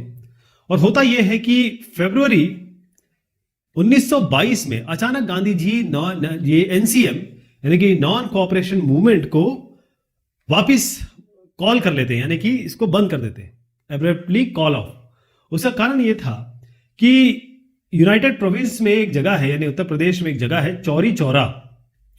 यहां क्या होता है कि कुछ किसान डेमोन्स्ट्रेशन कर रहे थे, यानी धरना प्रदर्शन विरोध कर रहे थे। तो पुलिस वालों ने गोली चला दी, गोली में किसान की मृत्यु हो गई। अब बाकी जितने किसान हैं वो पहुंच गए यहां पुलिस स्टेशन पे, और पुलिस स्टेशन पे लगा दी आग। तो यहां पर 21 करीब पुलिस वाले मर गए, जल गए। आपको याद होगा कि गांधी जी का जो स्लोगन है, गांधी जी के जो आइडियल्स है, उसमें नॉन वायलेंस यानी कि अहिंसा बहुत जरूरी थी। और जैसे ही ये हिंसा हुई और उन लोगों ने की, जैसे पीसफुल डेमोन्स्ट्रेशन जो कर रहे थे, फिर उनके ऊपर गोली चली, फिर उन्होंने बदले की कार्रवाई करते हुए पुलिस थाने को जला दिया। तो एक बार जब ये एनसीएम बंद हो गया, यानी कि नॉन कोऑपरेशन मूवमेंट बंद हो जाता है, असहयोग आंदोलन बंद हो जाता है, तो गांधी जी कहते हैं कि खासतौर पे कांग्रेस को कि आप जाइए जरा रूरल एरिया में जाइए, गांव में जाइए, वहां पर कुछ काम करिए, कंस्ट्रक्टिव वर्क करिए, यानी जो अंग्रेज नहीं दे पा रहे हैं या मना कर रहे हैं, आप दीजिए लोगों को।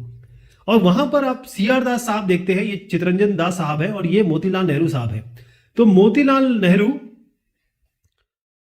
और चितरंजन दास साहब जो है, ऐसे सरीखे कई नेता थे, ऐसे कई लोग थे जो ये चाह रहे थे कि भाई हमको इलेक्शंस लड़ना चाहिए। और इलेक्शंस लड़ना चाहिए किसके लिए? काउंसिल के लिए, परिषद के लिए। तो अगर हम काउंसिल के चुनाव लड़ेंगे तभी तो हम जो गवर्नमेंट की पॉलिसीज हैं या गवर्नमेंट की नीतियां हैं, सरकारी नीतियां हैं, उसमें कोई अपना हमारी भागीदारी होगी। तो इनका ये कहना था। ये सब चीजें चलती रही और उसके बाद 1930 में शुरुआत होती है एक नए मूवमेंट की, जिसको हम कहते हैं सविनय अवज्ञा आंदोलन, यानी सिविल डिसओबीडियंस मूवमेंट। ये शुरुआत होता है 1930 में। अच्छा, इसी बीच दो बहुत महत्वपूर्ण संस्थाएं बनती है। एक तो ऐसी संस्था, एक तो ऐसा संघ है जो अब पूरे देश में उसकी सरकार है। हमारे देश में 2021 की मैं बात कर रहा हूं। पहली चीज तो यह है कि आप देखेंगे कि यहां पर कुछ बच्चों को सिखाया जा रहा है, बंदूक है इनके हाथ में, हाफ पैंट पहने हैं।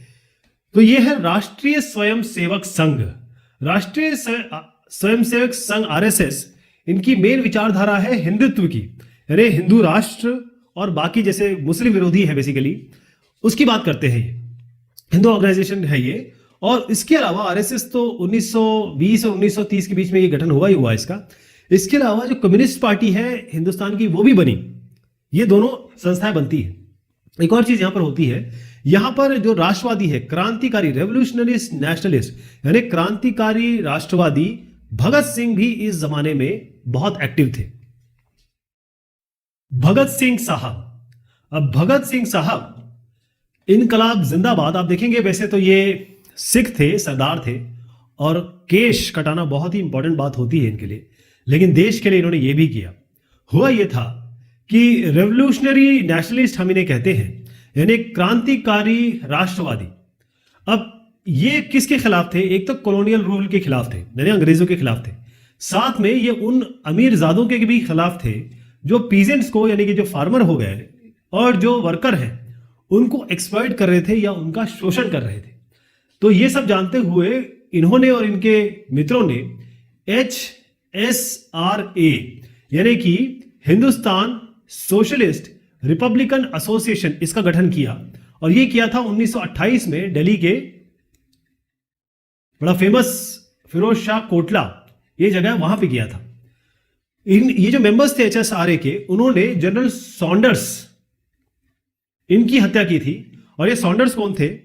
एक्चुअली एक डेमोन्स्ट्रेशन हो रहा था और ये डेमोन्स्ट्रेशन को लीड कर रहे थे लाला लाजपत राय साहब। तो इनके लोगों ने इस डेमोन्स्ट्रेशन पे लाठी चार्ज किया था और ये लाठी इनके सर पे लग गई थी लाला लाजपत राय की, और अल्टीमेटली इनका देहांत हो जाता है। तो HSRA के मेंबर इनको मौत के घाट उतारते हैं, सॉन्डर्स साहब को। इसके अलावा ये भगत सिंह साहब और हम लें BK दत्त साहब, इन्होंने मिलके जो सेंट्रल लेजिस्लेटिव असेंबली है उसमें 8 अप्रैल, बड़ी इंपॉर्टेंट डेट बता रहा हूं आपको, 8 अप्रैल 1929 में ये बम फेंकते हैं। लेकिन ये केवल बम नहीं फेंकते, इसके साथ ये तरह तरह की पैम्पलेट्स भी डालते हैं। पैम्पलेट्स मतलब लीफलेट, फ्लायर्स जिसे कहते हैं।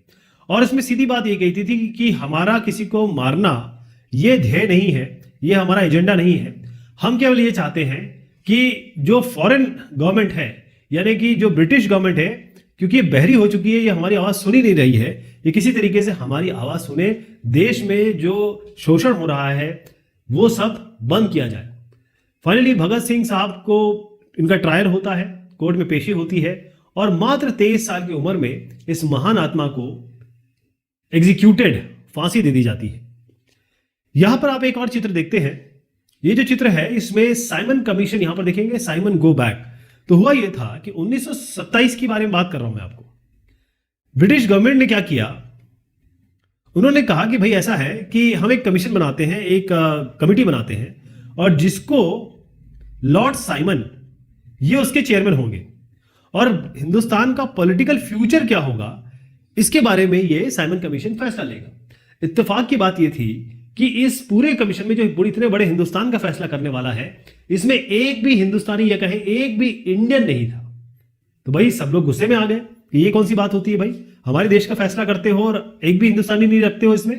तो जब ये कमीशन हिंदुस्तान आता है, उसको इन बैनर्स और डेमोन्स्ट्रेशन या प्रदर्शन से उसका सामना होता है जिसमें लिखा होता है साइमन गो बैक। अब इसमें एक बड़ी इंपॉर्टेंट डेट मैं आपको बताने जा रहा हूं। आपको 26 जनवरी हम क्यों मनाते हैं, रिपब्लिक डे, उसके बारे में पता चलेगा। वो डेट क्यों है, प्रिसाइज 26 डेट क्यों है। तो जैसे 1930 तक हम आते आते हैं, वहां तक पहुंचते हैं, तो कांग्रेस ने अब ये कहा, इंडियन नेशनल कांग्रेस ने, अब इन्होंने पूर्ण स्वराज की घोषणा कर दी। इन्होंने कहा अब हमें पूरा का पूरा कंप्लीट इंडिपेंडेंस या फ्रीडम चाहिए, स्वतंत्रता चाहिए। और फिर 1929 में जब जवाहरलाल नेहरू साहब ये पार्टी के प्रेसिडेंट थे, जब ये प्रेसिडेंट थे, तो यहां पर इन्होंने कहा कि हम 26 जनवरी, ध्यान रखिएगा डेट, 26 जनवरी 1930 को पूरे देश में इंडिपेंडेंस डे मनाएंगे। यही से ये डेट की शुरुआत हुई है। गांधी जी ने वैसे तो बहुत बड़े बड़े काम किए और देश को आजादी भी दिलाई। तो हुआ ये था कि जो सॉल्ट था, अब ये देखिए नमक, नमक चाहे अमीर हो चाहे गरीब हो, सभी के खाने में पड़ता है। बगैर सॉल्ट के तो आप खाना नहीं खा पाएंगे। तो ये जो सॉल्ट है इसके ऊपर टैक्स लगा हुआ था, टैक्स लगा दिया गया था। और सॉल्ट को बनाना यानी कि इसकी जो मैन्युफैक्चरिंग है और इसका जो सेल है, मैन्युफैक्चरिंग और सेल दोनों ही ब्रिटिश रूल के हाथ में था, ब्रिटिशर्स के हाथ में था। तो महात्मा गांधी जी ने कहा ये क्या बात हुई भाई, एक तो इस पर टैक्स लगा रहे हो, ऊपर से सारा का सारा कंट्रोल आपने लिखा है, ये तो बड़ा एसेंशियल आइटम है खाने का। तो गांधी जी और उनके जो फॉलोअर्स आपको यहां दिख रहे हैं, इन्होंने 240 माइल, 240 माइल्स, किलोमीटर नहीं है, माइल से ध्यान रखिएगा, साबरमती से लेकर, साबरमती के संत तुमने कर दिया कमाल, इसलिए साबरमती, वहां से शुरुआत करते हैं। और एक कोस्टल टाउन है, यानी एक शहर है जो समुद्र के करीब है, जिसका नाम है डांडी। यहां तक इन्होंने मार्च की 240 मील। अब आप सोचे वहां जाके इन्होंने जो नेचुरली यानी प्राकृतिक तौर पे जो नमक है उसको हाथ में लिया, एक तरीके से उन्होंने नमक कानून तोड़ा। इसके अलावा पानी लेके इसको उबाला यानी बॉईल किया और इससे भी सॉल्ट पैदा किया, यानी कि खुलेआम इन्होंने नमक कानून को तोड़ा। तो यहां पर आप देखेंगे कि गांधी जी दिख रहे हैं, ये गांधी जी हैं और ये है 6 अप्रैल 1930 की बात कर रहा हूं मैं। यहां पर ये लंप यानी कहें कि नमक का ढेरा उठा रहे हैं और नमक कानून तोड़ रहे हैं। यहां आपको ये जानना जरूरी है कि कहां से कहां तक यात्रा हुई थी। तो ये साबरमती का आश्रम है, गांधी जी का आश्रम है, यहां से शुरुआत होती है और ये तकरीबन 240 के करीब डिस्टेंस है। यहां से पैदल चलते चलते चलते चलते बहुत कम लोग शुरू हुए थे, लेकिन फिर यह काफिला में चलता रहा और काफिला बढ़ता रहा। यहां पर डांडी में पहुंच के नमक कानून के खिलाफ या कहें उसकी खिलाफत हुई और उन्होंने इसको तोड़ा। यहां पर आप देखेंगे कि कई महिलाएं हैं, महिला जैसे आदमियों का नाम मैं ले रहा हूं, महिलाओं ने भी बहुत काम किया। महिलाएं चाहे वो यंग हो, जवान हो, बुजुर्ग हो, अकेली हो या शादीशुदा हो, चाहे वो गांव में रहती हो चाहे वो शहर में रहती हो, सबने आके बहुत इस मूवमेंट में एक तरीके से पुरजोर तरीके से अपने आप को रखा और देश की स्वतंत्रता आंदोलन में बहुत बड़ा रोल इन्होंने अदा किया। इसमें एक नाम लेना जरूरी है, वो है अंबाबाई। अब अंबाबाई का मुझे चित्र मिल नहीं पाया है। तो अंबाबाई है कर्नाटका की। जब ये 12 साल की थी तो इनकी शादी हो जाती है। 16 साल के होते ही जो लिकर शॉप थी यानी कि जो जहां शराब मिलती थी उसका ये घेराव करती, मतलब ये औरतें खड़ी हो जाती थी और किसी को इसमें आने नहीं देती थी। तो ये मैं बात कर रहा हूं उडीपी की। उडीपी की जो शराब की दुकानें हैं इसकी घेराबंदी, घेराव या कहें पिकेटिंग वो करती थी। अब अंबाबाई को बार बार पकड़ लिया जाता था, जेल भेज दिया जाता था, फिर ये वापस आती थी, फिर वो ये काम करती थी, मतलब कुछ ना कुछ जब भी ये बीच में आती थी तो स्पीच देती थी।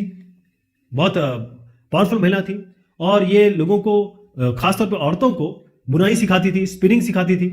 ऐसी ये जो प्रभात फेरी है, सुबह की जो फेरी है वो लगाती थी, वो करती थी। तो ये जेल जाती थी, फिर यहां आती थी, फिर जेल जाती थी, तो ऐसा इनका आना जाना चलता रहा। तो इन्होंने ये कहा कि ये मेरे जो दिन गुजरते हैं इन सेवाओं में, ये मेरे जिंदगी के सबसे खुशनुमा दिन है, क्योंकि इसने मुझे एक नया पर्पस दिया है, नया काम दिया है और नया कमिटमेंट मेरे में अंदर आया है ताकि मैं देश के लिए कुछ कर सकूं। अच्छा, आपको जान के बड़ा आश्चर्य होगा कि जो दांडी मार्च हुआ 240 माइल का, इसमें आप देखेंगे कि पहले गांधी जी ये विमेन के खिलाफ थे कि भाई औरतें ना चलें, लेकिन सरोजिनी नायडू जिनका भी मैं चित्र आपको दिखाने जा रहा हूं, उन्होंने इनको परसुएड किया, इनको मनाया और फिर बहुत सारी महिलाएं गांधी जी के साथ इस मार्च में, इस यात्रा में शामिल हुई। अब आप देखें कि जब भी कोई आंदोलन होता था, गवर्नमेंट का काम क्या होता था, वो ब्रूटल एक्शन यूज करते थे, दमनकारी उनका व्यवस्था थी, यानी कि जो भी सत्याग्रही है उनको जेल जाना पड़ता था। तो जेल से आना जाना ये सब चल ही रहा था।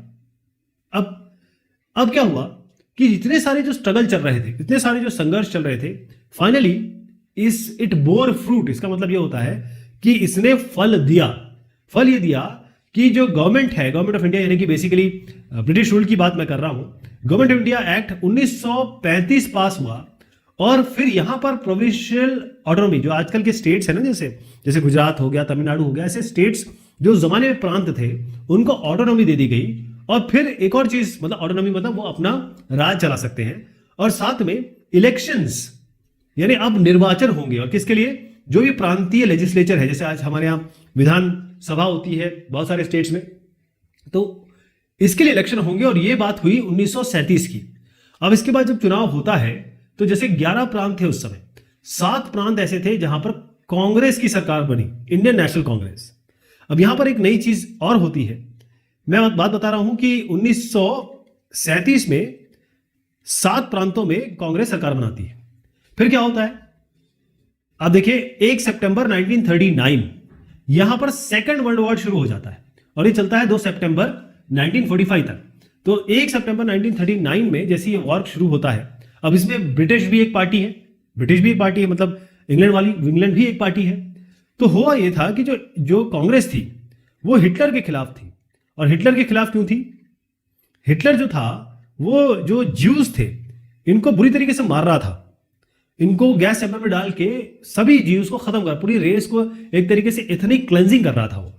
तो कांग्रेस ने कहा कि यार ये हिटलर के खिलाफ लड़ रहे हैं ब्रिटिशर्स, तो हम ब्रिटिशर्स का सपोर्ट कर लेते हैं। लेकिन हम ब्रिटिश का सपोर्ट तभी करेंगे, उन्होंने ब्रिटिश रूल को कहा कि हम आपको सपोर्ट करेंगे सेकेंड वर्ल्ड वॉर में, लेकिन इसके बाद जब ये वॉर खत्म हो जाएगा तब आपको हमें इंडिपेंडेंस देनी होगी, स्वतंत्रता देनी होगी। लेकिन ब्रिटिश रूल ने इसको सिरे से नकार दिया, खारिज कर दिया। और फिर उसके बाद क्या होता है कि 7 प्रांत में जहां इंडियन नेशनल कांग्रेस की सरकार है वो सारे के सारे लोग रिजाइन कर देते हैं। अब आप देखेंगे यहां पर प्रोविंशियल ऑटोनॉमी को बताया गया है कि यहां पर जो प्रांत है, जैसे आजकल स्टेट सरकार, राज्य सरकार के पास बहुत पावर्स है, सेंटर से कम है लेकिन बहुत पावर्स है, वो अपने डिसीजन खुद देती है, मतलब प्रांत को खुद ही चलाती है। और ये जो चित्र आप देख रहे हैं, ये चित्र सरोजनी नायडू जिनका मैं अभी जिक्र कर रहा था, वो सरोजनी नायडू ये आप देख रहे हैं, और महात्मा गांधी जी है। ये पेरिस की सभा है, 1931 की बात कर रहा हूं मैं। और सरोजनी नायडू एक बहुत बड़ी नेता थी, और ये फर्स्ट ध्यान रखिएगा, पूछा जाता है, पहली औरत थी, पहली विमेन थी जो इंडियन नेशनल कांग्रेस की प्रेसिडेंट बनी। ये ध्यान रखिएगा, 1925 की बात कर रहा हूं मैं। अब क्विट इंडिया मूवमेंट हुआ और उसके बाद क्या हुआ, आप देखिए मैं आपको कुछ लोगों के नाम भी आपको यहां पर दर्शाने की कोशिश करूंगा,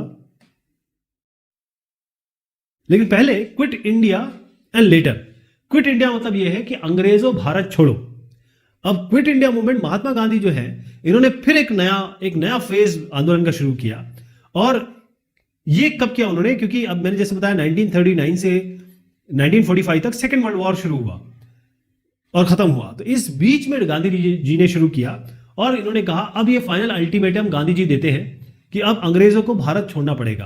क्विट इंडिया मूवमेंट, कि भाई इन्होंने लोगों से कहा गांधी जी ने कि अब आपको डू और डाई का फैसला करना है, या तो स्वतंत्रता मानी है या फिर मरना है। लेकिन ध्यान रखें हर चीज नॉन वायलेंटली होगी, अहिंसा नहीं होगी।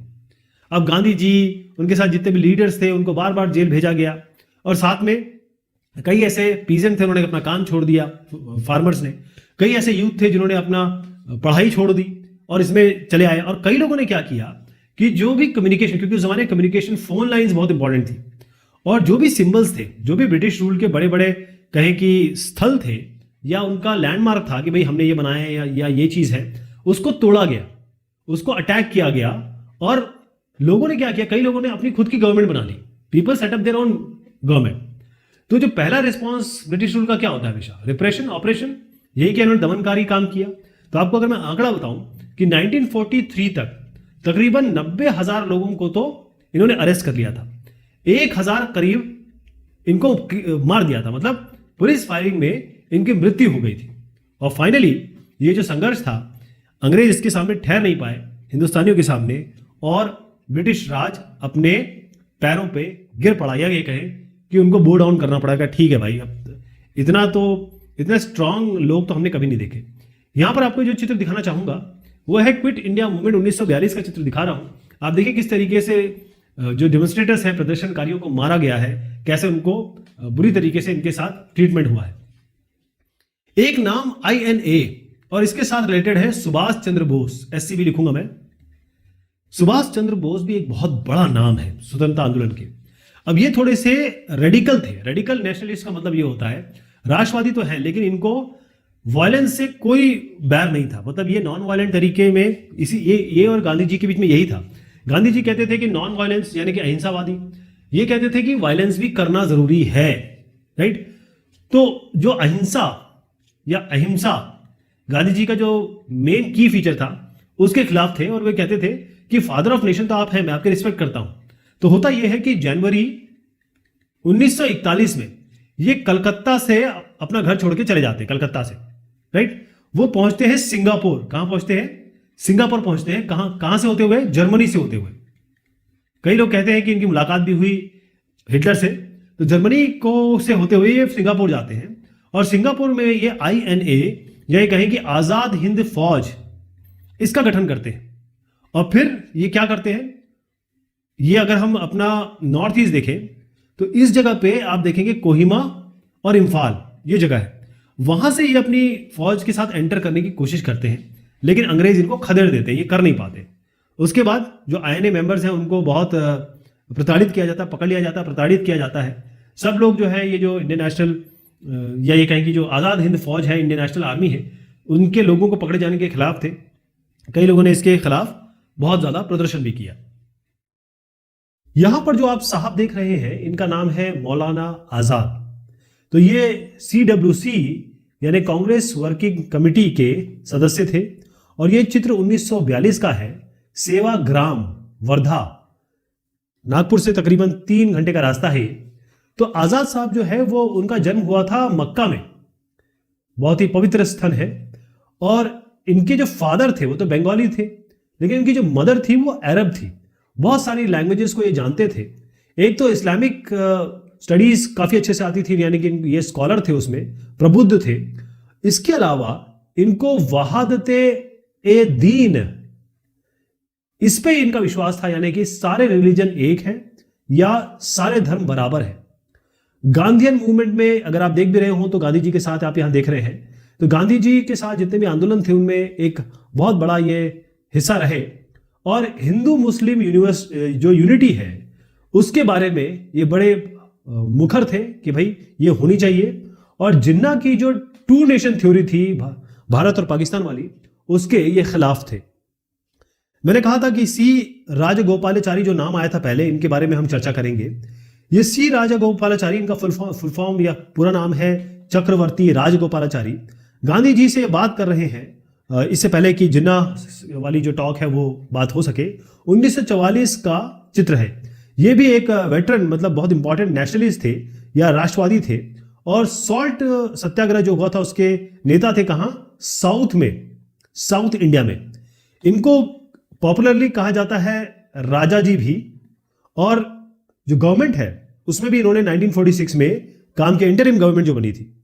और प्रथम जब हमारा हिंदुस्तान फ्री हुआ तो पहले इंडिया के गवर्नर जनरल थे। ये इंपॉर्टेंट चीज जरूर पूछी जाती है।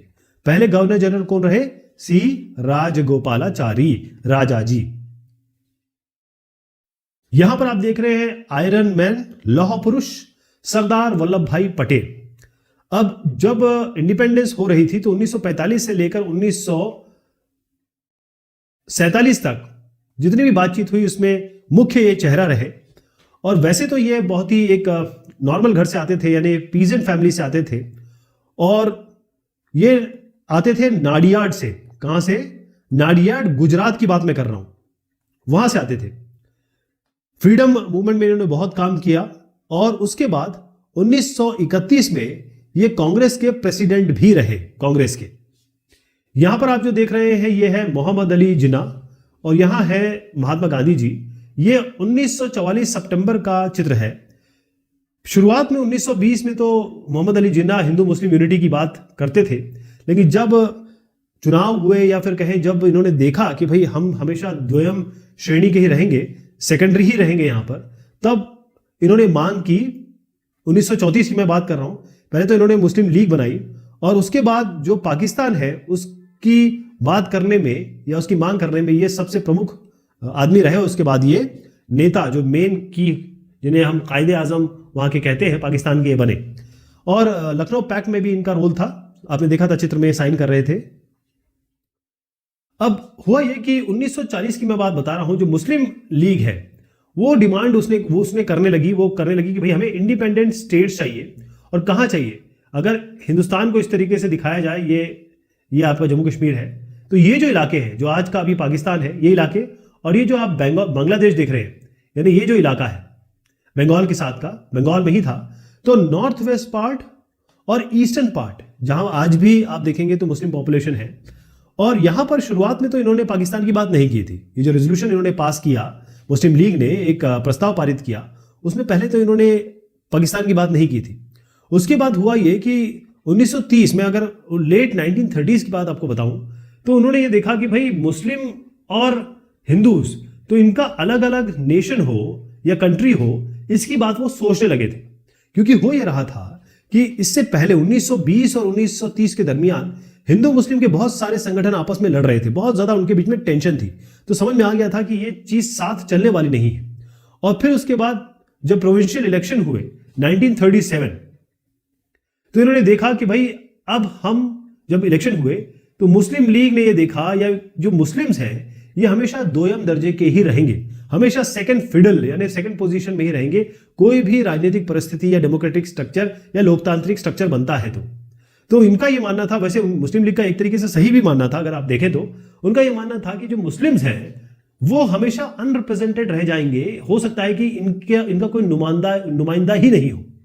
और हुआ ये कि एक और काम हुआ, मुस्लिम लीग ने कहा इंडियन नेशनल कांग्रेस से कि ऐसा है कि हम लोग उत्तर प्रदेश का जो इलेक्शन है, या फिर उत्तर प्रदेश में साथ मिलकर लड़ते हैं, साथ हम गवर्नमेंट बनाते हैं, ऐसा कहा उन्होंने। लेकिन इंडियन नेशनल कांग्रेस ने यह बात सिरे से नकार दी कि नहीं, हमें नहीं चाहिए।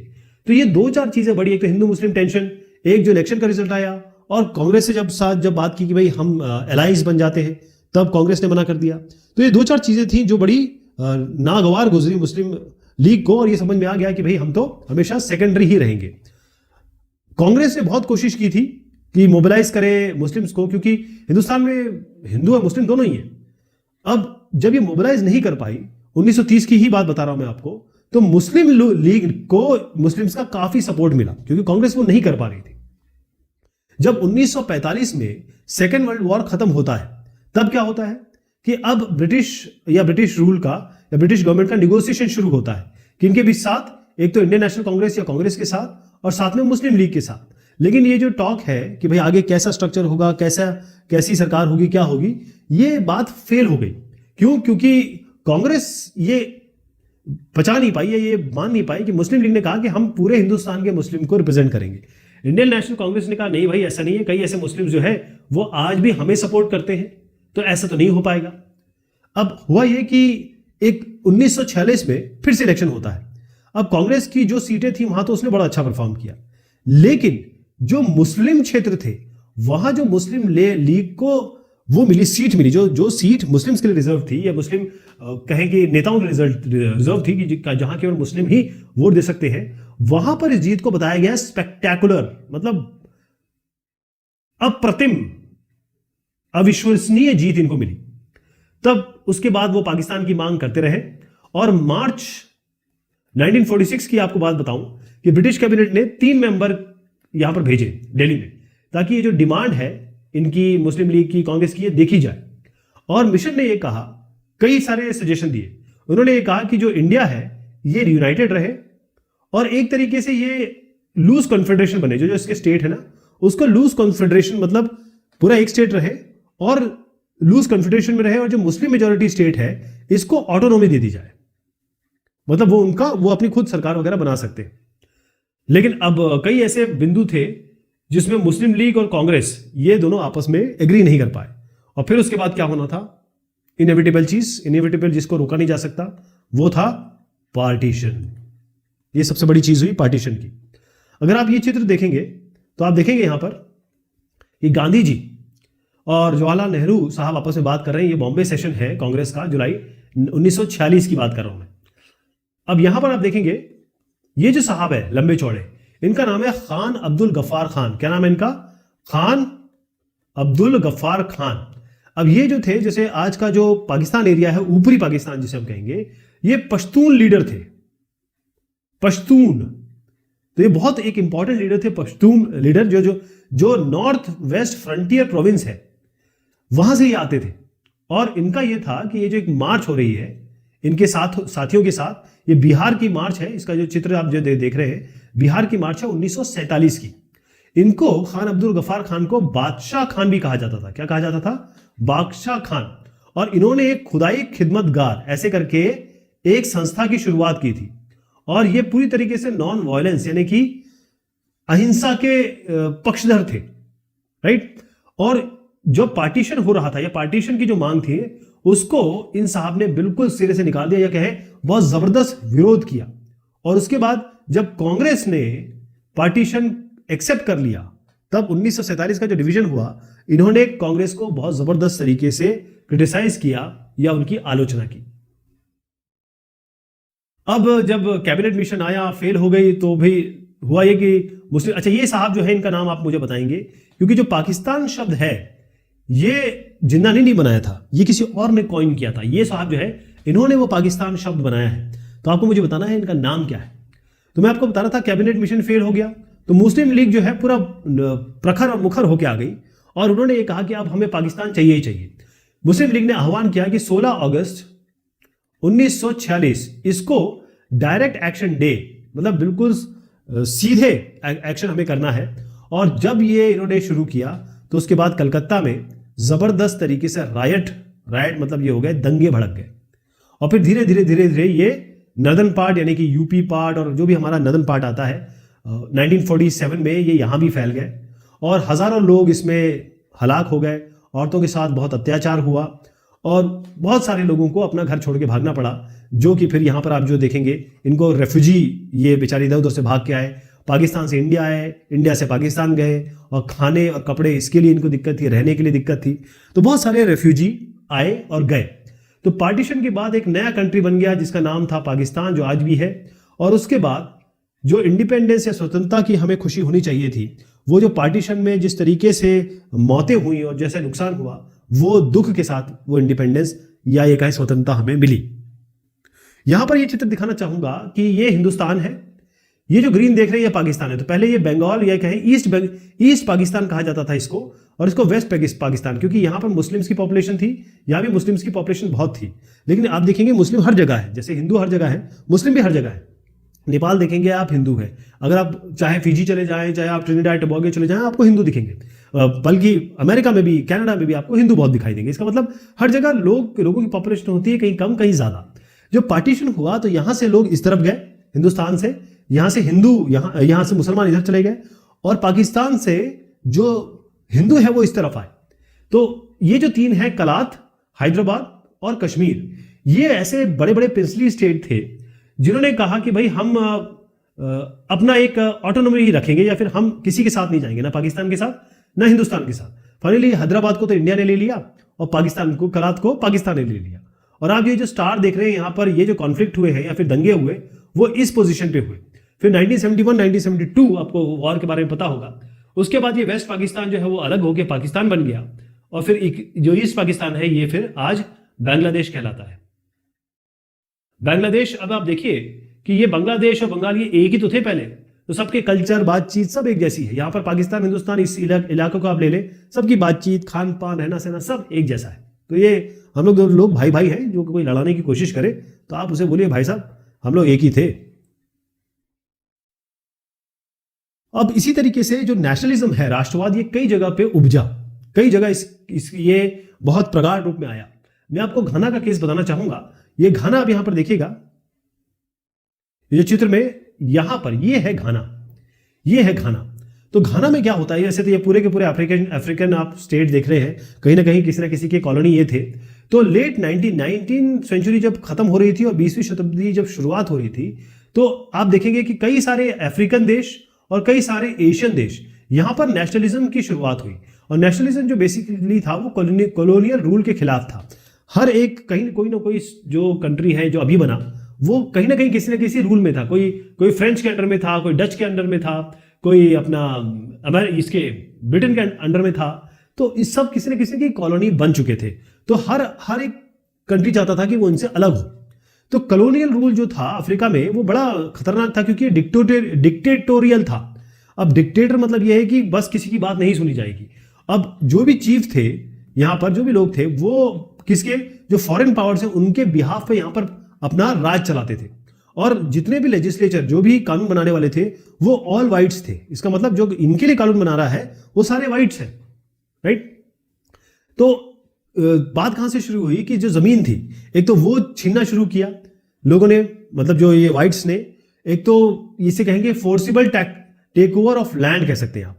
दूसरे जो काम हुआ वो है लगान, टैक्स, इंक्रीज टैक्सेशन, जिसे आप कह सकते हैं। जो इनकी कंडीशन थी, जो अब इनको हम काले ही कह सकते हैं, ब्लैक्स, इनकी जो वर्किंग कंडीशन थी बहुत खराब थी। अफ्रीकन की जो वर्किंग कंडीशन थी बहुत ही खराब थी। तो उसके खिलाफ ये सारे जो अफ्रीकन प्रोटेस्ट हुए वो इन्हीं चीजों के खिलाफ हुए। अब हम घाना की बात कर रहे थे, 1957 की बात कर रहा हूं। जो घाना है उसको गोल्ड कोस्ट कहा जाता था। इसका पहले नाम जो था वो गोल्ड कोस्ट था। ये पहला ये सब अर्बन कंट्री है जिसको फ्रीडम मिली, इंडिपेंडेंस मिली, स्वतंत्रता मिली। और इसकी जो शुरुआत की थी वो की थी क्वामे क्रूमा, ये नाम याद रहेगा आपको। ये जो साहब थे ये कन्वेंशन पीपल पार्टी के कर्ता धर्ता थे, मतलब ये लीडर थे। और इनके लीडरशिप में बहुत सारी स्ट्राइक हुई, बॉयकॉट हुए, मैस रैलीज हुई, यानी कि धरना प्रदर्शन हुआ। उसके बाद 1951 में एक चुनाव हुआ और उसमें ये जो सीपीपी है ये पार्टी को जबरदस्त विक्ट्री मिल गई, यानी कि जीत मिल गई। अब यहां पर यह था कि भाई जो ब्रिटिश है वो इन चीफ को नॉमिनेट करते थे। ये चीफ डिक्टेटर की तरह काम करते थे। तो इन्होंने और कई लोगों को मनोनीत भी कर लेते थे लेजिस्लेचर में, या ये कहें कि जो लोग चुने हुए उनके अलावा कई लोगों को ये अपने आप नॉमिनेट कर देते थे। तो ये जो क्रूमा साहब है ये इसके बड़े अगेंस्ट थे। वो कहते थे ये ठीक नहीं है। इन्होंने ब्रिटिशर्स को बहुत प्रेस किया, उन पे फोर्स डाला कि भाई ये नहीं होना चाहिए। और उसके बाद जो 1954 की बात है, ये जो डिमांड है इनकी पूरी की गई। और नया जो लेजिस्लेटिव काउंसिल हुआ वो 1956 में फिर चुनाव हुआ। यहां पर फिर सीपीपी यानी कि जो कन्वेंशन पीपल पार्टी है फिर जीती और फिर एक इंडिपेंडेंट नेशन बना, यानी स्वतंत्र देश बना, जिसका नाम है घाना।